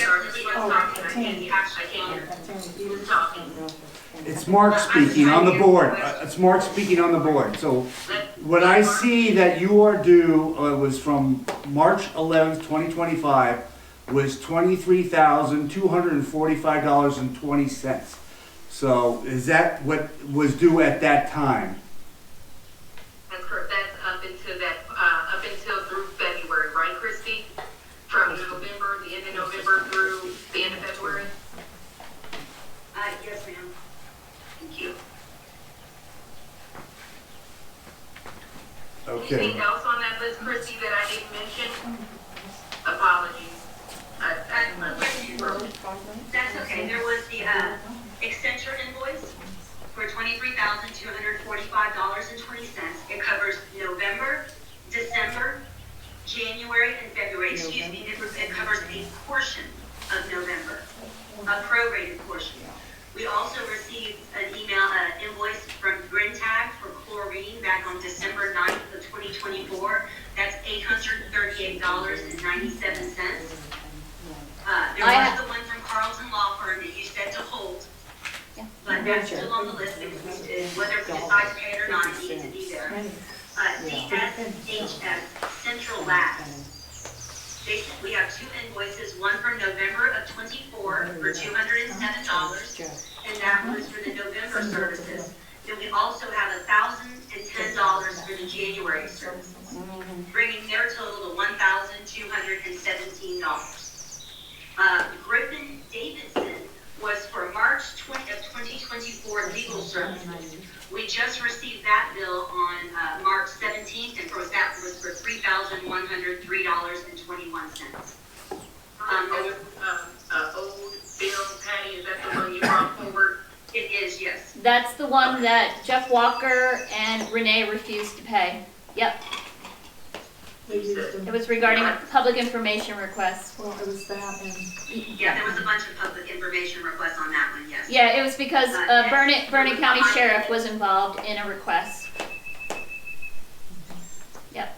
Okay, as I was saying, the next one is the Highlands Lakes newspaper for $546 for the classified ad for water certificate. Well, we're gonna hold off on that one. We're gonna hold off on that one. Okay, well, I'm just listening to the. I know, but I'm explaining to you what we're doing. We're gonna hold off on it because that's part of the CCN case. And in the CCN case, all expenses for the amendment to take someone into the service area is passed on to that person. So we need to go back and we need to look at attorney fees, administrative fees, fees that have to do with posting in the newspaper. Our tariff, and it is in the statute, says those costs are passed on, can be passed on to the customer requesting service to be in their service area. So hold off on that, Note put a on little that asterisk. in the QuickBooks. Yeah, put a note on that in QuickBooks, please. The next one is Lori Cantrell. I have her February, but that hasn't been paid, nor has her March been paid. Additionally, we have all of the outstanding invoices from August, September, October, November, December, in January for the auditors. Then we have the ones that were listed, Mr. Fendergish, the refunds for lot number. Yeah, we already talked about that one. I think we've covered them all now. I think those are it. Right.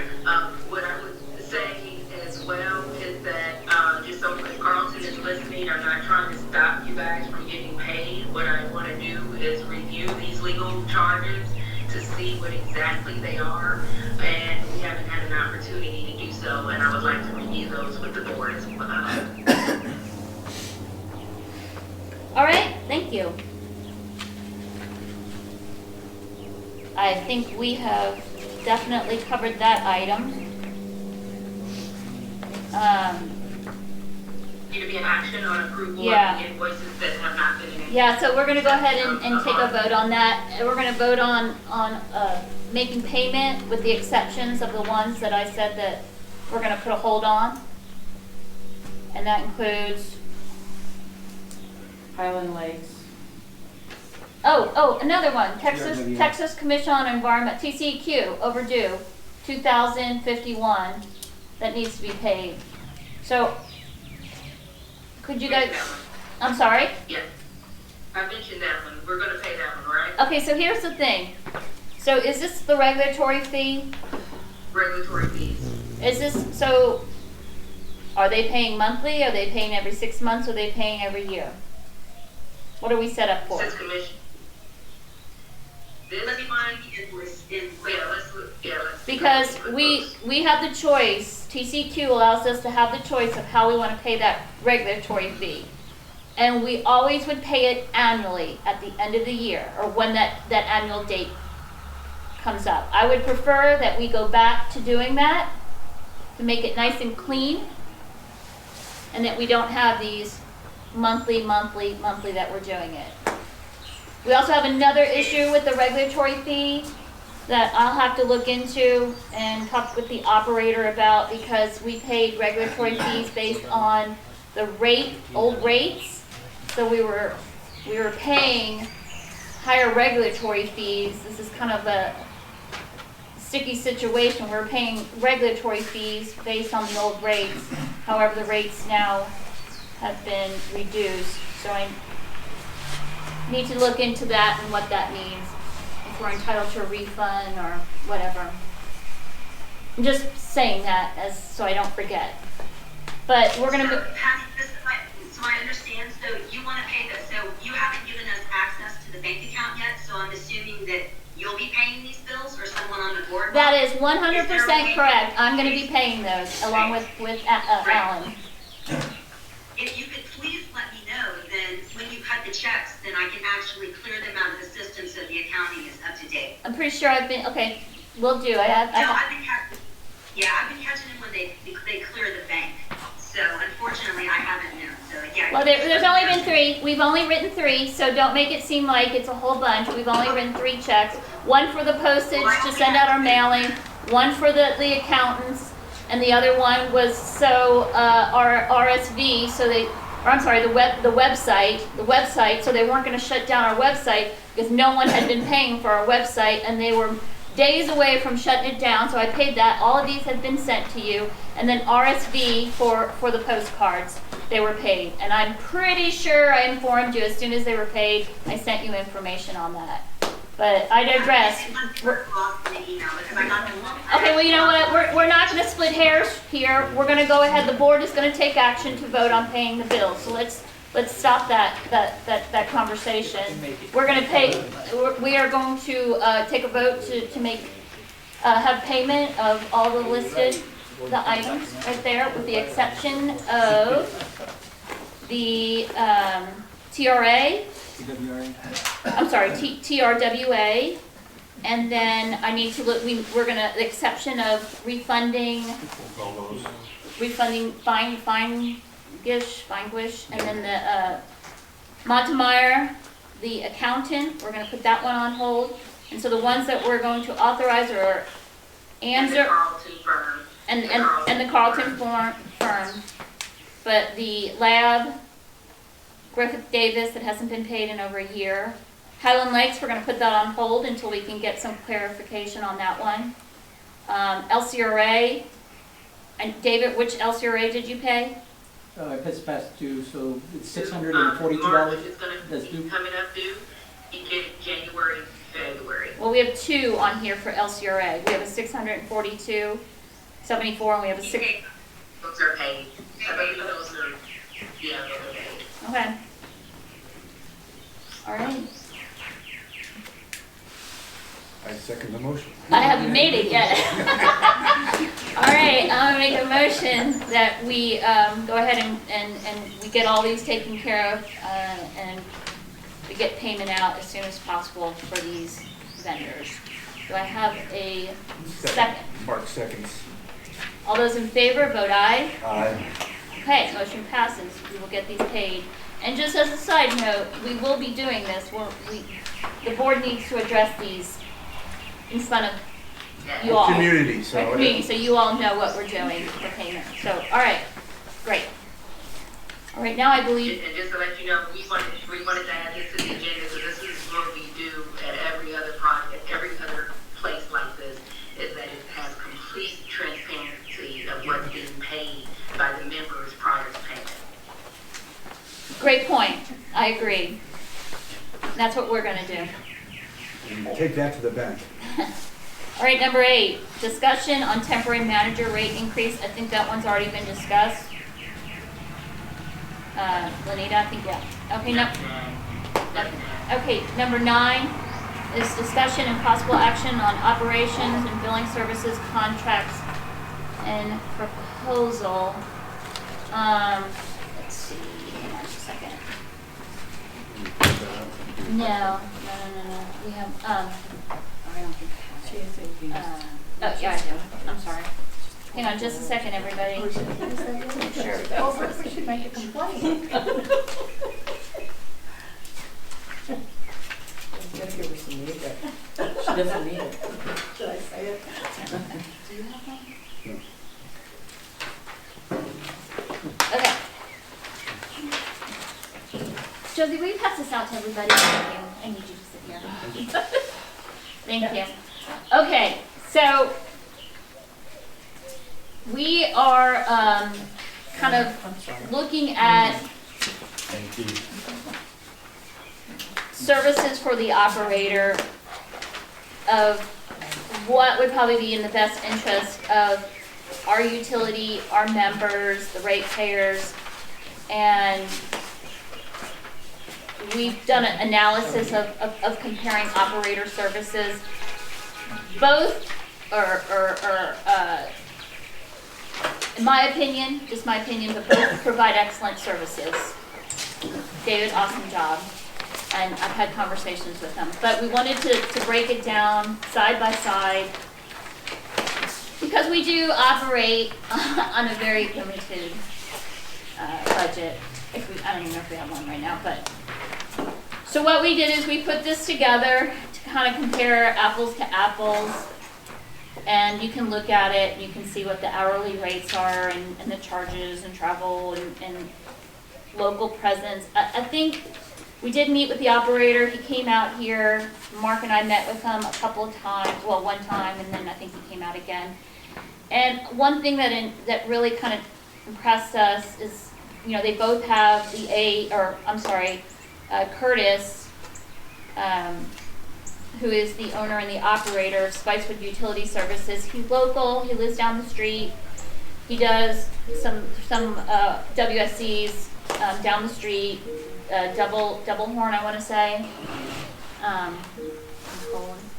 think I may have lost connection.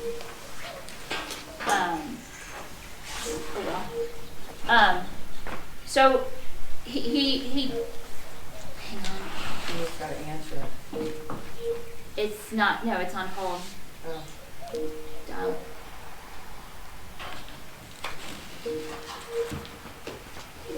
I'm try that one more time. Connection. Sorry, this is difficult when you have Teams meetings.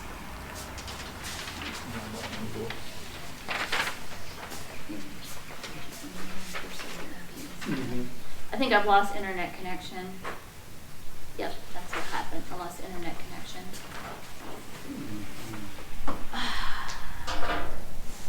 Yeah.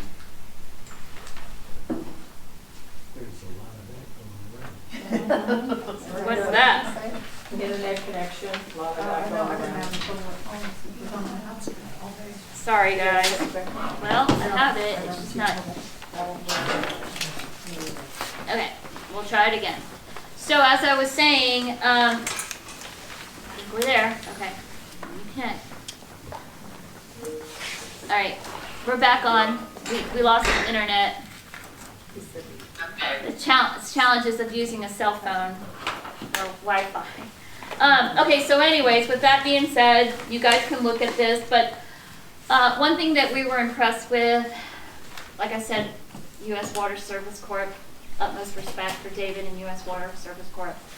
But these guys are local. We talked to them about the challenges we're having, and that's when Curtis, the operator, said, well, just so happens one of the guys working for us is Larry Black. And if anybody was a member here 10 years ago, Larry Black was one of our operators. And so Larry came out here, I met with him and Mark, and if anyone knows the system inside out, it's Larry. Larry can tell you where every meter is. Larry can tell you what's wrong with it, when it was put in, the year, you name it, he knows it. He worked out here for 7 years, knows the wastewater treatment plant. So he's kind of, he can come in here and he can hit the ground running and knows who put in a lot of these components and is familiar with all the vendors. They are very aggressive in their rates. They do provide billing services, $9 a tap, so roughly $9 a tap at 304, because I think some of those meters up to 318, I think those are the utility, and we're not billed, but it's considered a tap. So I think we're around 304. So that would be, the billing would be roughly around $2,700 that we would be charged for billing services, in addition to the $8,300. So you're around $10,000, $11,000. Of course, there are additional costs too, but you'll have everything under one umbrella, billing and operator together. And it, just going through it, I checked his references. Of course, we have someone who is a homeowner that has worked for him for years, and as you stated, I think this, for me, I don't know how you guys feel, but I think it's a right fit for us. Not that U.S. Water Corp hasn't done an excellent job to help us get up and going. Thinking in terms of moving forward, we need someone that we know we can have here for years and years, and that is local, and you have Larry with it too, that has the experience that he can hit that ground running. I am, and the certifications, they, you know, B and A.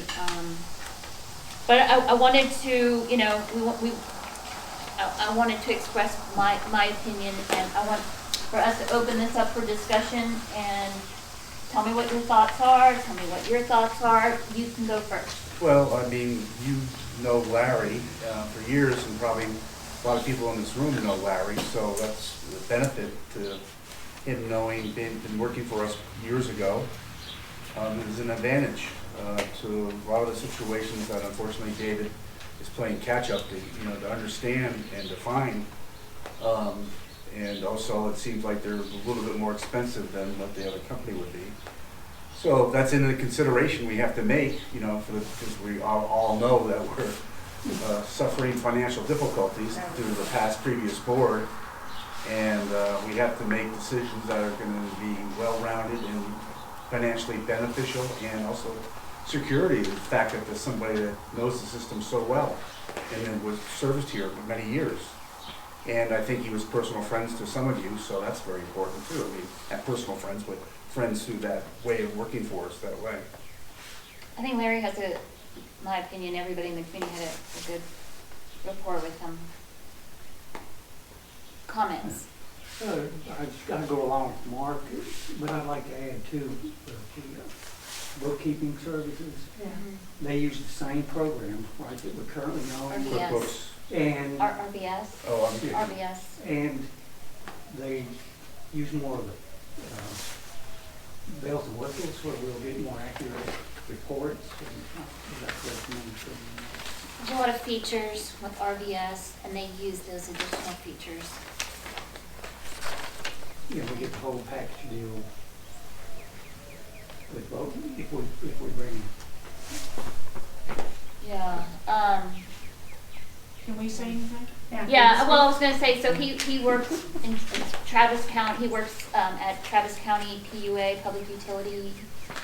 He works there, and Double Horn WSC, another WSC up the highway, years experience in the industry. I mean, his resume speaks for himself. If you go on TCQ's website, I mean, the classes just go on and on and on and on, and all his certifications.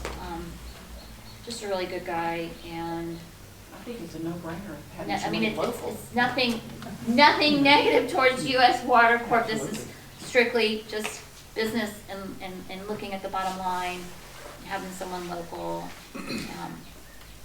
I think it's a no-brainer that we get the billing, that we can get it all under one roof. Yeah. One place. TCQ spoke highly when I talked to TCQ. They know him very well. I mean, David, you know your stuff inside out. This is great. What you've done.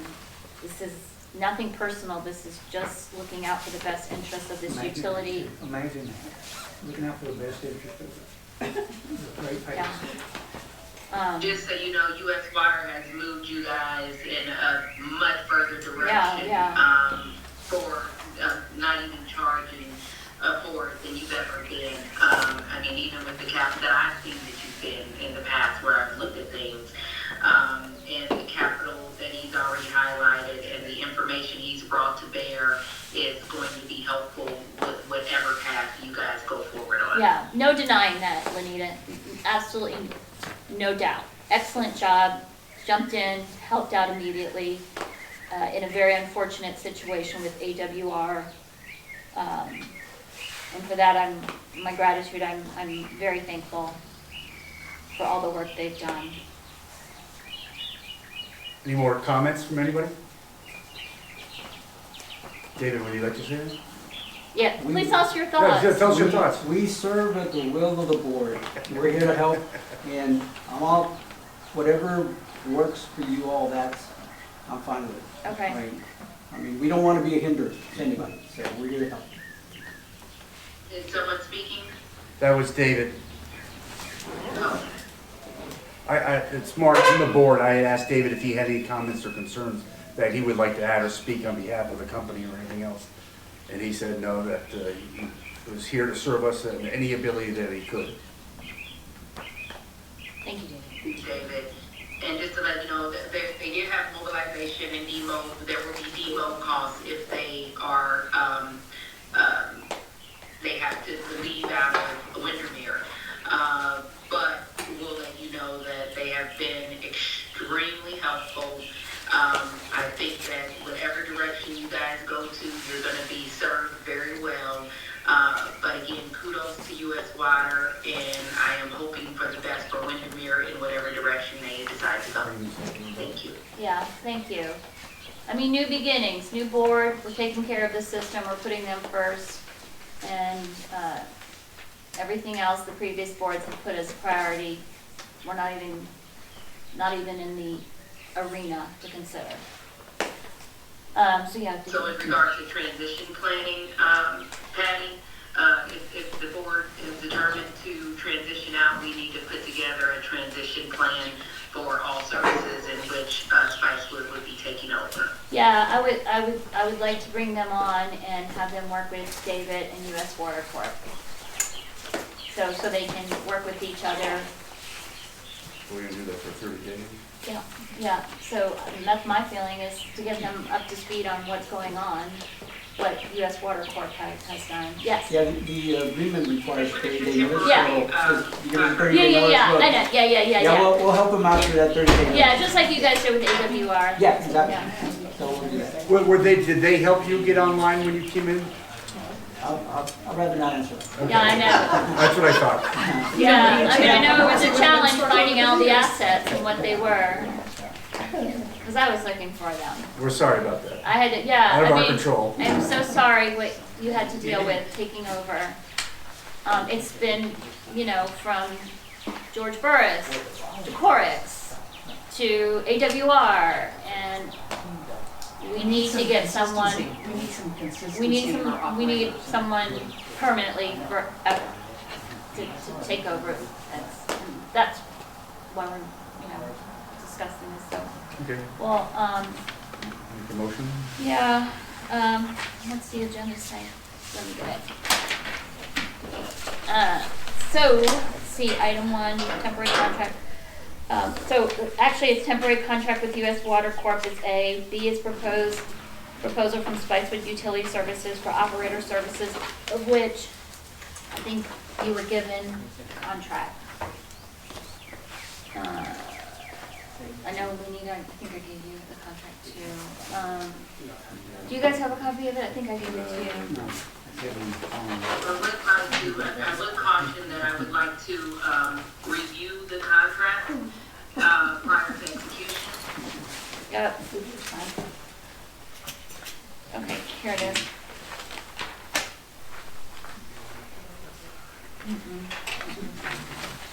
Okay, do you have a copy? No. Okay, so I did make some red lines in this.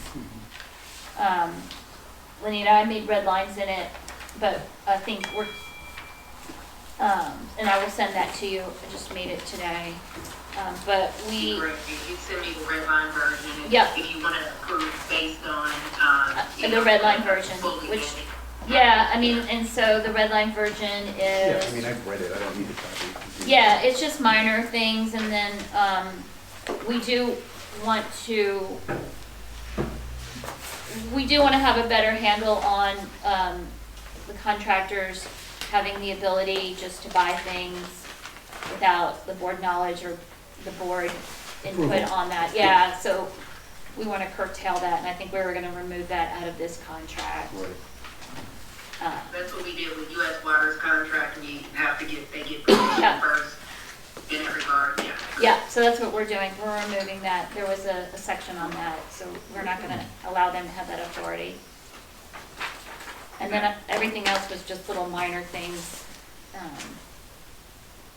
All right, well, I guess let's look at the agenda, what the agenda said, and A is temporary contract with the US Water Corp, so I'm gonna make a motion based on, well, let's jump out of line here. Let's go to B and let's look at the proposal for the Spicewood Utility Service for operator services. And I'm gonna go ahead and make a motion that we accept the proposal with the exception of our edits and removing that, and I'll send that to you, Lanita, that we move forward with that, accepting their proposal with the changes for operator services to begin a week from today. That would be April the 14th, I believe. April 14th. Is there a second? I'll second All those in favor? it. Aye. Okay, motion passes to accept that proposal with some edits.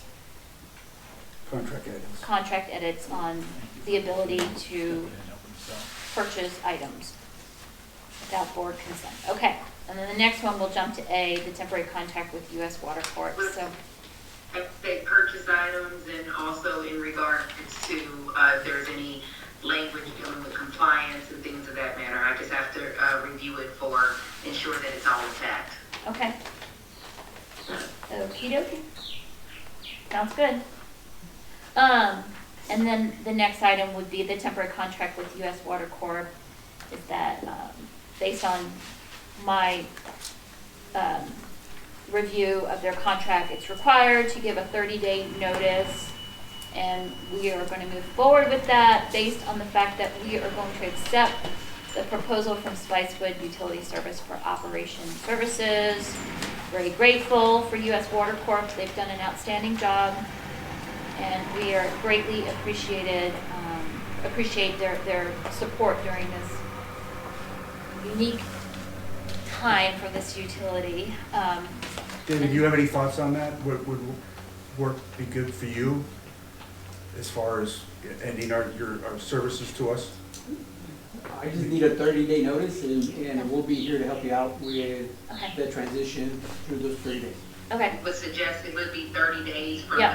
time. I just didn't know, that- that'd be mid-month, Yeah. if that's, awkward for you. Does it need to be longer, or? It does, it's at the will. I mean, that's what happened with the other previous company we took over on the 15th. Yeah, February, yeah. Oh, it So, was.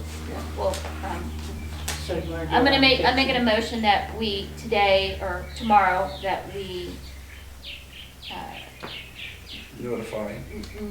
notify US Water Corp of a 30-day notice, a written 30-day notice. Is there a second? I second, Mark seconds. All those in favor? Aye. Aye. Motion passes. The next item is 9C, current contract with Lori Cantrell for billing and administrative support. I looked over her contract. She too requires a 30-day notice. And because that Spicewood Utility Services does provide its package deal of billing, I believe it's package deal, for water and sewer operation services along with billing services, we are going to use them for billing. And so I'm going to make a motion that we're going to give Lori Cantrell also tomorrow a 30-day notice. She is a contract employee or a contractor. She's a 1099. And so certain statutes, compliance with Texas Open Meetings Act are not applicable to vendors when it comes to giving notices. So I'm going to go ahead and make a motion that we also issue Lori Cantrell a 30-day notice for her billing and administrative support. Is there I second, Mark seconds. all those in favor? Aye. Aye. How long has Lori Motion Cantrell passes. been with us? Do not know. Okay, we're gonna move along because it's getting really late. It's 8 o'clock. We've been here for 2 hours, but a lot that we needed to discuss, and I think it's been very beneficial. Number 10, discussion and possible action to amend the current tariff to reflect updates pursuant to the PUC docket 55454 regarding renters as members and additional updates as needed, including but not limited to clarification of fees included in the tariff. So I sent you guys the tariff. I went ahead and here is a copy of all the changes that are the red line. And so I just printed all the red line changes in it. The only changes, I take it back.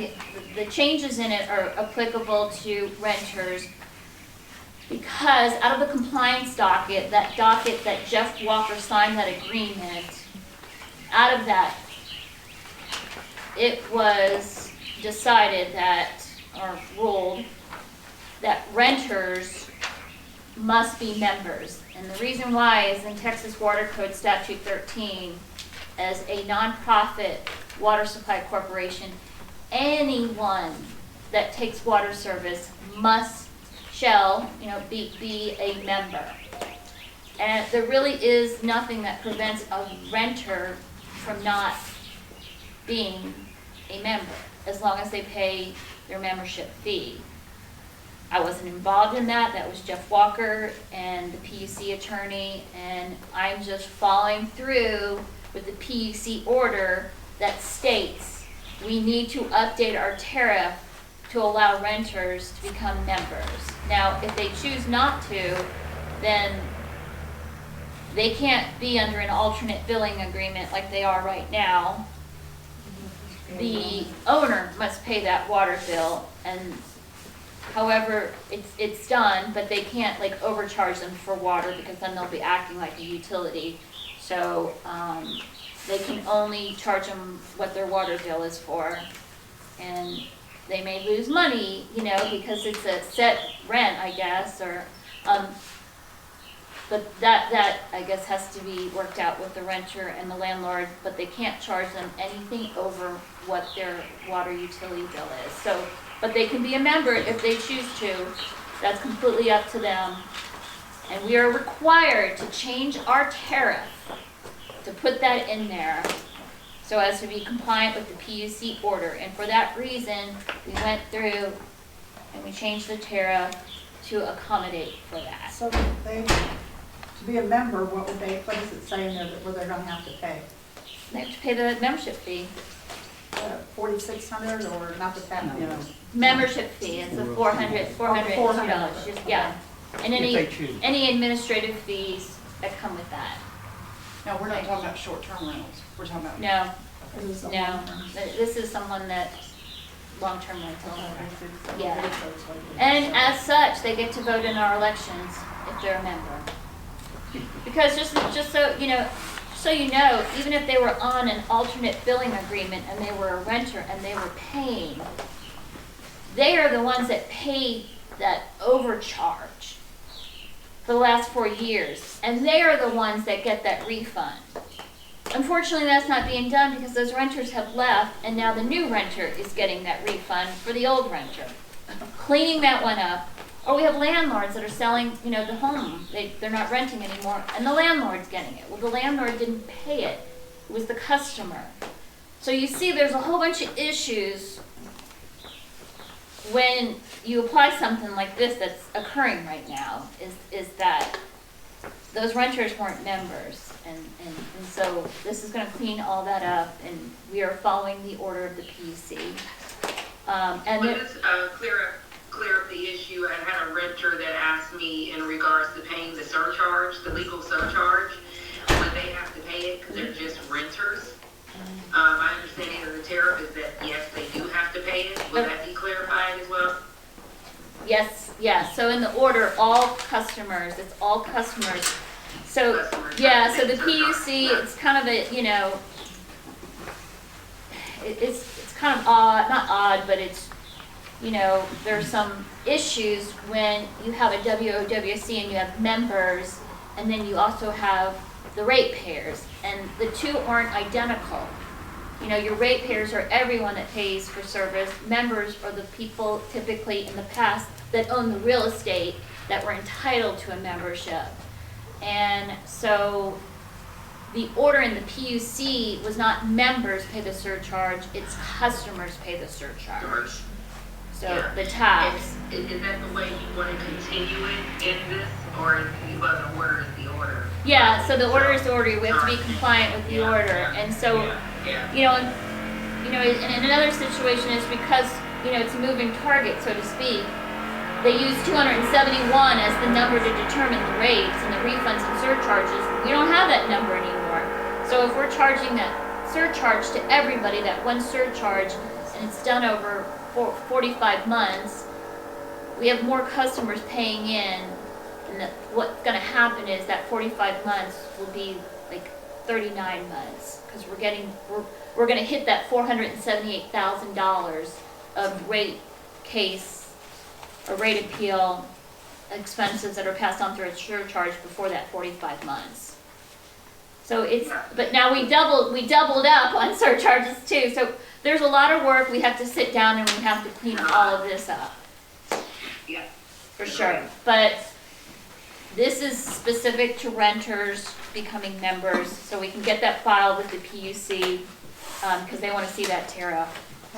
Is it required through the law or what's set that it has to go to the renters? Is it possible to keep it clean, that whoever owns the property is the one the bill goes to and they take care of it with whoever they have, the renter? Sure, I mean, if they want to put it in, it's, you have to be careful though, because if you say you're going to pass on the water rate and sewer charges to the customer, you can't be overcharging them. You have to be able to say that this rate that you're paying is, and it has to be probably less than, you know, the water bill, if not spot on. Because once you start charging someone utility costs that are not what are the actual costs, you have now, you're a utility, you're considered a utility. You can't do that. Can't do that per the rules, can't do that our tariff. And so it's just best, it's clean, just to have the renters become a member. It's refundable, as when they leave, they get their money back. I can't remember if we have a refundable PC. I don't remember that, but it's refundable. And that's how it is with a whole bunch of other utilities. It's the same thing with SUDs, MUDs, and IOUs. It's the same thing. Renters can be, you know, customers. We are a nonprofit corporation owned by the members. So let me clarify something here. My ex-husband owns Bedford, and he actually, I don't know how Lori Cantrell's doing it, but let's just say, I told him to set it up in her name, right? He's getting a It's the renters. refund that he shouldn't be getting right now. I So- looked at it.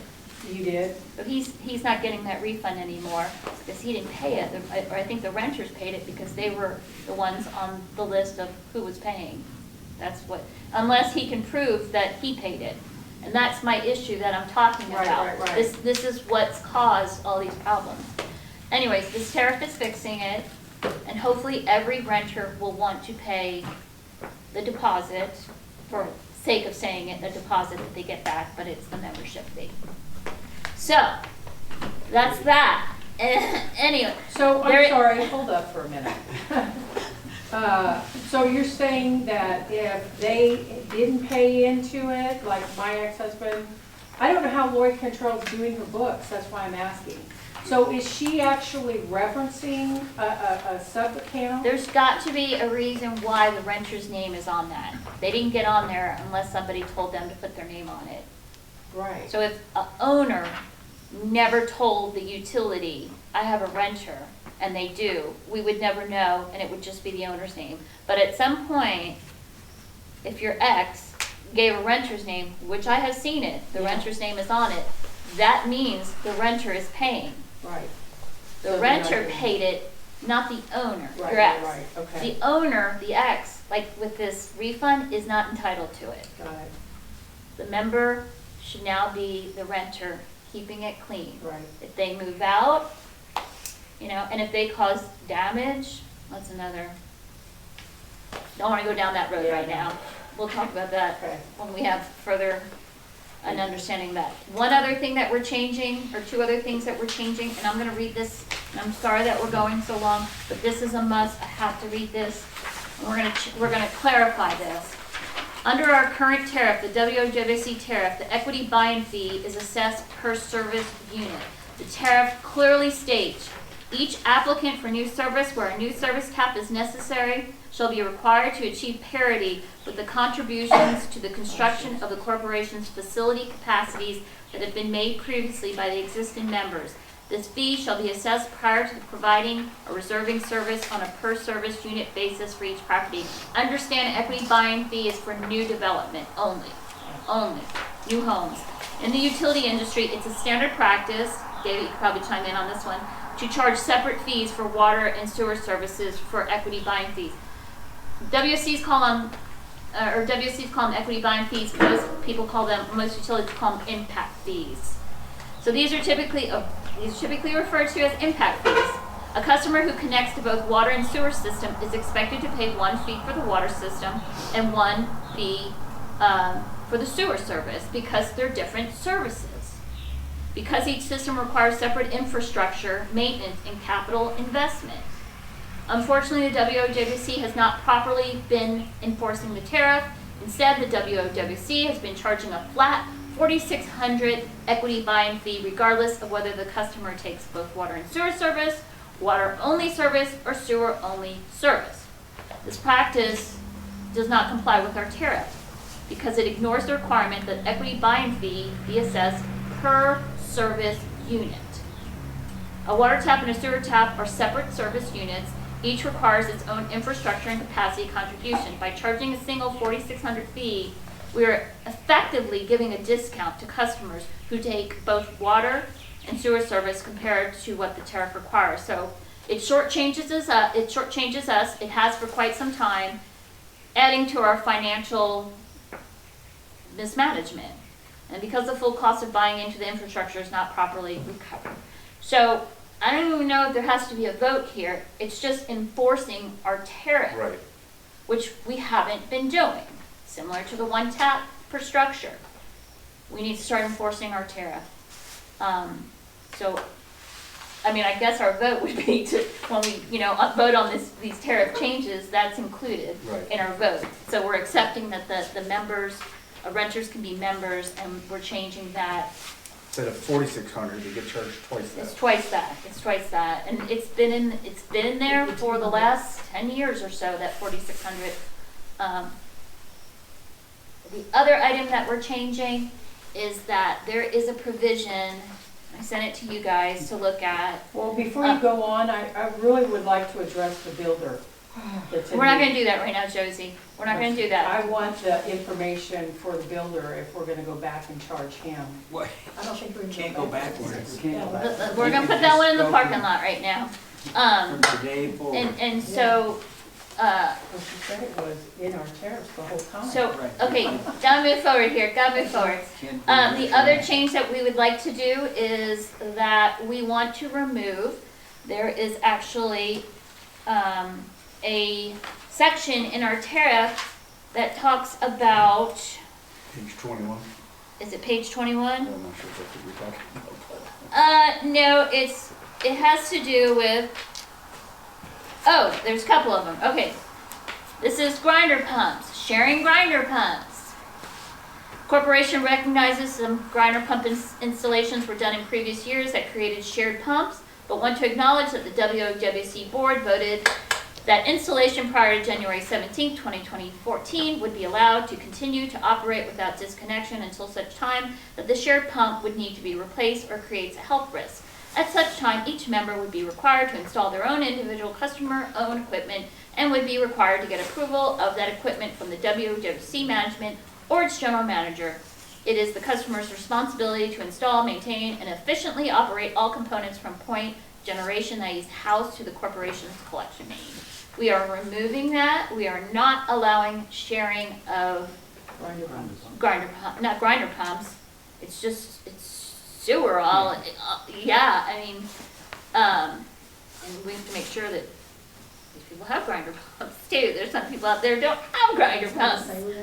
And, because they feel like they don't need it, and I don't know. We don't inspect. We don't really inspect that. We just read the meters. We don't go around and inspect, and there's nothing to inspect and pulling that up where the grinder pump is. And If there is one. if there is one, and it doesn't, they don't have meters on it. Grinder pumps don't have meters, so, yeah, so no more of the sharing. We've removed that. That was put in by the Pat Mulligan, Dana Martin board. And most of those people are in the airport that I know of, Most of so, those people are sharing. and they're sharing. Getting rid of that. Okay, and then the last one was, and it's in conflict with the, our tariff, that putting that in there. The last one we're getting rid of, which is, in my opinion, just crazy. We are allowing, and I know it's in some tariffs and utilities, but we're not gonna have it in ours, is we currently allow an RV to hook up to our water system. Someone parks it at someone's place, put a hose, and they can be hooked up 24/7 for 3 months. For 3 months, they're allowed to have their RV connected. It's in our We tariff. don't allow them to park on the property. 72 hours in the Yeah, we have POA. 72 That's hours. the POA. Remember, our service area takes in other communities. Right, And I don't know I'm just saying what, on the POA side. yeah, That's probably if someone was getting a hangar built and they were living in an RV. Yeah, the hangar side. I'm just Yeah. trying to clarify the POA side. yeah, I don't know where I have that, but we're gonna remove that. We're gonna vote for that. I mean, I don't know how you guys feel about that, but, we got backflow issues. I don't know if they're dumping it into the septic system. Where's that going? Into the grinder. Yeah, so it's just not good, not for our system. This is not for this small little system. We don't need this. Yeah. Yeah, 'cause that's And it's hard to monitor. And if you don't allow it, and you see someone doing it, it's easy to monitor. You know that it can't be doing that. So, all right, any other discussion on that one? Made it out. Crazy some of the stuff we've discovered. Okay, I'm gonna make a motion that we accept all those changes and we approve the tariff to allow for renters to be members in compliance with the PUC docket and order that we remove the hooking up an RV for 3 months, minor administrative changes, and that people may share sewer service. Before you say, are you gonna say 3 months, or are you gonna give it a limit? Change? Removing it altogether. Okay, It's being removed altogether. We don't, it sounded a little ambiguous when you said 3 months, you said at all, you should say. we're removing 3 months. All right. No, don't say remove 3 months, say remove period. We're removing the whole section. Delete This is Delete the troublemaker. whole thing. This is Right, yeah, that's what I'm troublemaker. trying to say. It won't be there anymore. Poof. So is there a motion on the table? Yes, there Yeah, is. well, no, I haven't, yeah, that's so, The sun's going down and I gotta get out of here, the cats are out. oh, goodness gracious. All right, I make that motion. I second. All those in favor? Aye. Okay, now motion passes. We're gonna update that. And then, so the fire hydrants. This, I don't even know if hurry up and tell us as quickly as possible.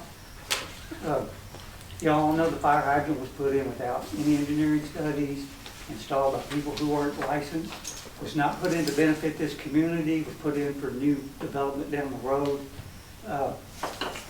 The fire hydrant water has been turned off. It has been turned off going across the street to Mulligan, whatever his name is. I spoke to the fire chief. Well, he doesn't have water, so. Yeah. I spoke to the fire chief. I asked him, did anyone from Windermere approach you when this fire hydrant was put in and asked for any input? Have y'all done any flow tests on anything? He said nobody. He remembers somebody, Walker, coming to him and talking about something, but he didn't remember what it was.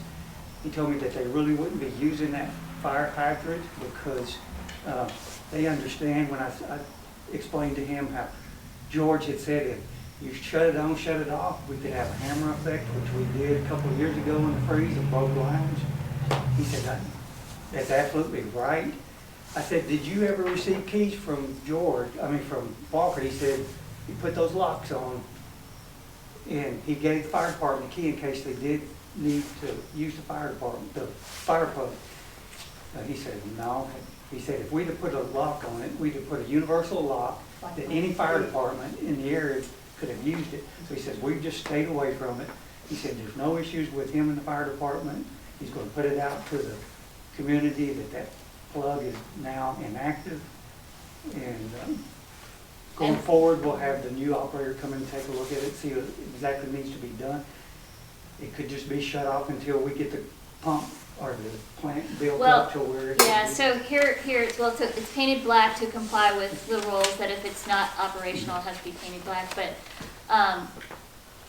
what our real concern is that it's a new 6-inch line that runs Exeter tying into a 6-inch line that was put in the 70s, 80s maybe. And so, you know, that pressure, the PSI is on that fire hydrant and what it's going to do tying into, what is that, 40, 50, I don't know, 50-year-old lines, 40-year-old lines, you know, give or take, a decade or two. The potential of the damage, we cannot sacrifice that. And the chief understood that. He said, we don't want to be held responsible because through some fire code, they could be held responsible by their actions of turning that on, pumping water, if it filtered back and damaged the plant. Well, we know it did happen. When they were, Spectrum was taking water out, we had some issues. It's just a George Burris stated in the meeting He did before, too. he said it could be Catastrophic. flawless or be catastrophic, and it turned out to be catastrophic. So the bottom line was, they had no issues with it. Basically, we're good with that. And we'll put it out to the rest of the community. Now, we do have another fire hydrant Bobby, where are you? Bobby's not here. And we do have another fire hydrant that should be operational, that's right behind the water plant that's hidden now by bushes, so no one probably knows where it's at. AWR said it's not operational. So we need to take a look at that because that is right next to the plant. I'm hoping that wouldn't be as severe on the lines, you know, as opposed to one being that far away. So yeah, we need to get that one up and going Dave, did you and ever find out. know that or ever look at it? Yeah, I know where it's at. We took inventory of both of the hydrants, but they're not fire rated hydrants. They're not? No. No, no. And if I may caution you, y'all are considering doing that, you guys aren't exempt by tort. So that means that you would have to pay for your own insurance in case, you say that's a fire hydrant. You allow the fire department to hook up as a fire hydrant, and they take water from there and a house burns down, guess who's liable? Yep. You all. It's shut off. It's You all. water shut Alright, off. so I had already told, yeah, I had already told our operator to go get the paint black. Did you guys paint it black? I don't know if it's painted I think or we not. did. I We painted did. Yeah, Yeah, we that did. one up to black. Yeah, that one needs, That one, that one we needs paint that one to, black. that one needs to be painted black. Okay, we'll do that. We'll do I'll that. take care of that. Paint in this neighborhood. Well, and I know people Dave, don't I'll take want, care of that, just so I you know y'all don't want to hear this, because it's a sensitive issue, but we are not required to provide fire suppression. As a water supply corporation, besides we are, it's not a requirement. And I know some people are like, but we're not. But if we are, we have to do like what David said, and it's compliance. And we need to be prepared that if we're going to do that, insurance, everything, we have to be compliant and we got to get going. But it would be something to look into for the community because everybody's personal insurance for their own home for fire, that would help the rate come down if you're only a mile away from a fire hydrant or half a mile. You know, insurance companies do look at that, so we need to look at that in the future to put that on our list of things to do. Yeah, For they the do, good of and the I will community. confirm that, if they do that. Yeah.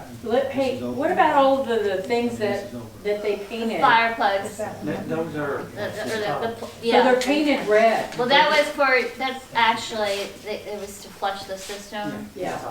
Back in the day, to flush the system. So should they be painted red or should they be painted black? They went ahead and they painted them red to give the impression that we had fire suppression. We need to go back and we need to paint them black. So they are not at all to be used for fire suppression. Those are for water quality. Is that what, yeah, They're designed to flush the system to Yep. keep the water fresh. yep. And which they used to do, years ago. I have not seen it done at some of these. Well, right now it's not because you guys are on. Yeah, we don't. No, you're water conservation mode because it's Yeah, not. yeah, Even though that says it's 2.5 out there, there's not a 2.5 in your DCP. yep. So I don't know why it's 2.5. Yeah. You're still at What's it supposed to say out there, 2? 2, yeah. Yeah. So lots of things that we have to do. Thank you. I don't think we really need to Thanks, vote. David. No, you're welcome. Thank you. Yeah, okay, great. Great information. And then the next one is discussion on the TCQ FMT capacity study and update on required annual TCQ reports. I guess, did we cover all of that? Lanita, David? We covered a lot in regards to the TCEQ reports. One thing I would say in regards to the TCEQ FMT capacity assessment, Carlos Rubenstein and Answer Advisory asked the TRWA, which is a statewide educational and trade association, to come out and assist Windermere in doing an FMT study to see what improvements would be needed at the utility. With that, we had questionnaires to fill out, information to plug in. There was a tour evaluation, and they're going to do a report for us. But I wanted to turn it over to David to give a little bit more color to what happened on April 1st. David, the financier person? No, David's right there. Oh, All right. I mentioned it earlier when I was up here. They just came by. They do have a million-page questionnaire on the Federal Insurance. I know, I've But- worked but- on it. Yeah. At But they have a TRWA. questionnaire that goes really into detail. It starts out with, of course, the managerial side, the board, and whether you have all kinds of policies and procedures in place. That one I did not answer, but we gave them a tour of the facility, they asked questions about the capacity, the water rights, contract, all that. So they got a lot of good information from the water side, of course. They took some information on the wastewater side, because they look at both. And they're gonna put a report together and come back to you, I'll let you know where some of the strengths in the system, some of your weaknesses in the system, and where are some opportunities that you all can take right now to make the system more efficient, or more beneficial. So I'm pretty sure it's gonna take them a few days. They were here last Monday, so it's been a week now since they were here. I'm hoping you get to see it here in the next couple of weeks or so. It usually takes a while to get you. I know Jason, I work with him too, so if he doesn't, I can always follow up with him. Yeah. Video operators, So that's there, but they actually, Jason was familiar with the system. He said he had already been out here when Cordes was here. So back in the day, so I guess he said. They're all familiar with this system. Yeah. He said, it's been a while since I've been out here. And I said, okay, so you have some understanding about it. He hadn't seen the Trimite stuff, so he was out here before the trial. Okay. So that was something different. So.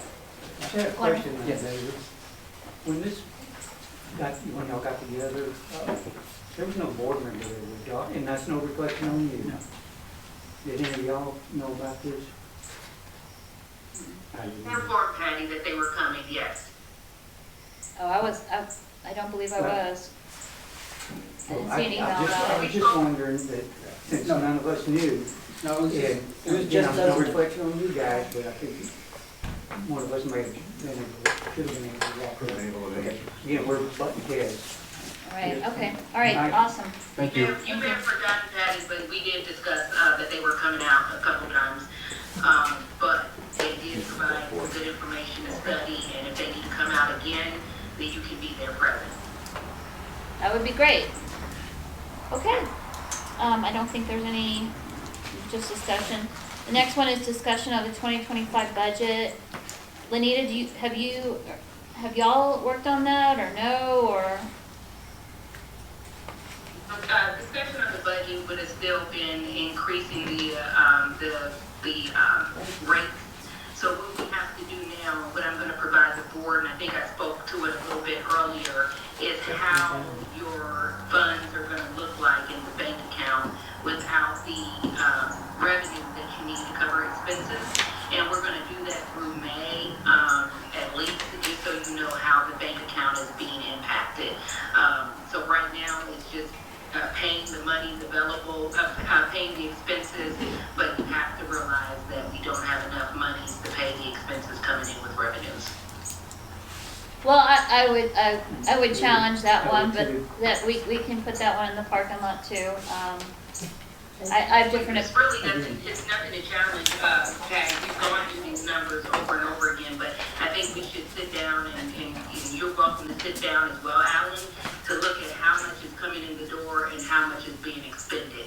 The one thing I will say that with the new operator, and if you don't decide to put $120,000 in repair and maintenance, then you will be a little bit better, but you'll still be a bit short. But we'll show you that entire picture and what that looks like.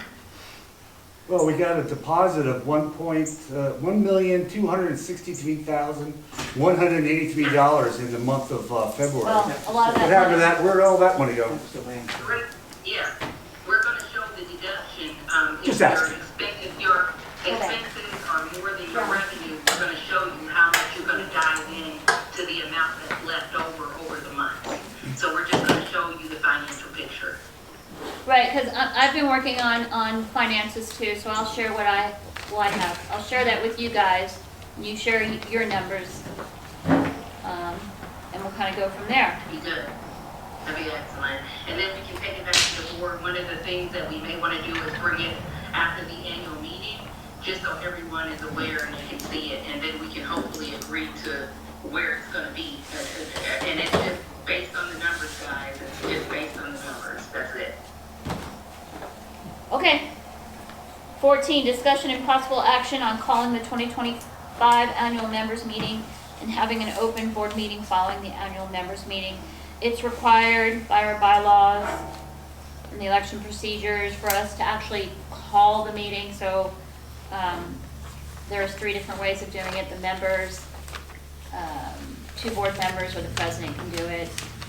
But we just have to officially call it, so I'm gonna make a motion that we officially call the meeting for April 26th, to record that in the minutes, and that we are going to have a board meeting following the annual meeting, to where all the new directors that were unopposed will be seated at that open board meeting on April 26th. Do I have a second? So what, I need discussion. yeah, where are we gonna have the meeting? We decide that? We're gonna have it here. Okay. Saving money, cutting corners. Yep, it's Julie And reserved it. costs, not corners, right? I'm sorry. It's cutting costs, not Oh, I'm corners. sorry, cutting corners. Cutting costs, right? I don't know, we're gonna cut the corner. I live right around the corner.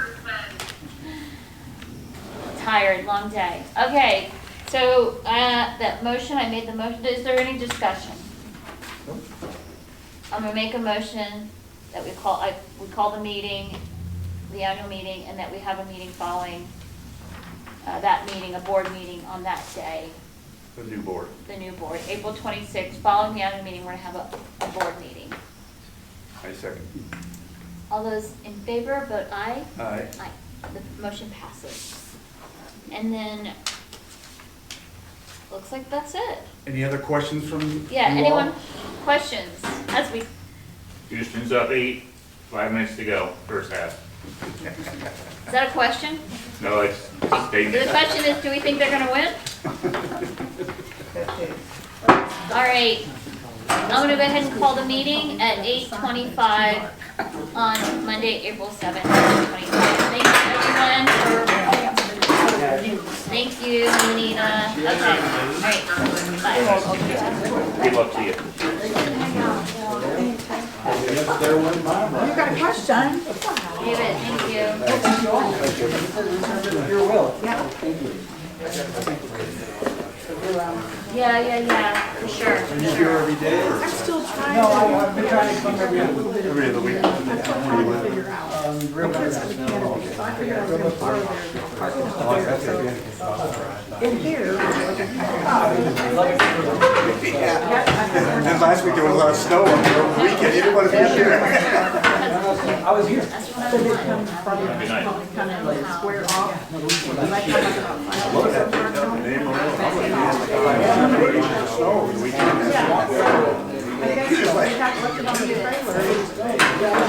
Yeah, well. I've been working on it for 5 years now. Thank you, I appreciate your time. Well, they can't go in, I mean, this is written, as long as there's not kind of rain. Thank you very much. Even I would. I think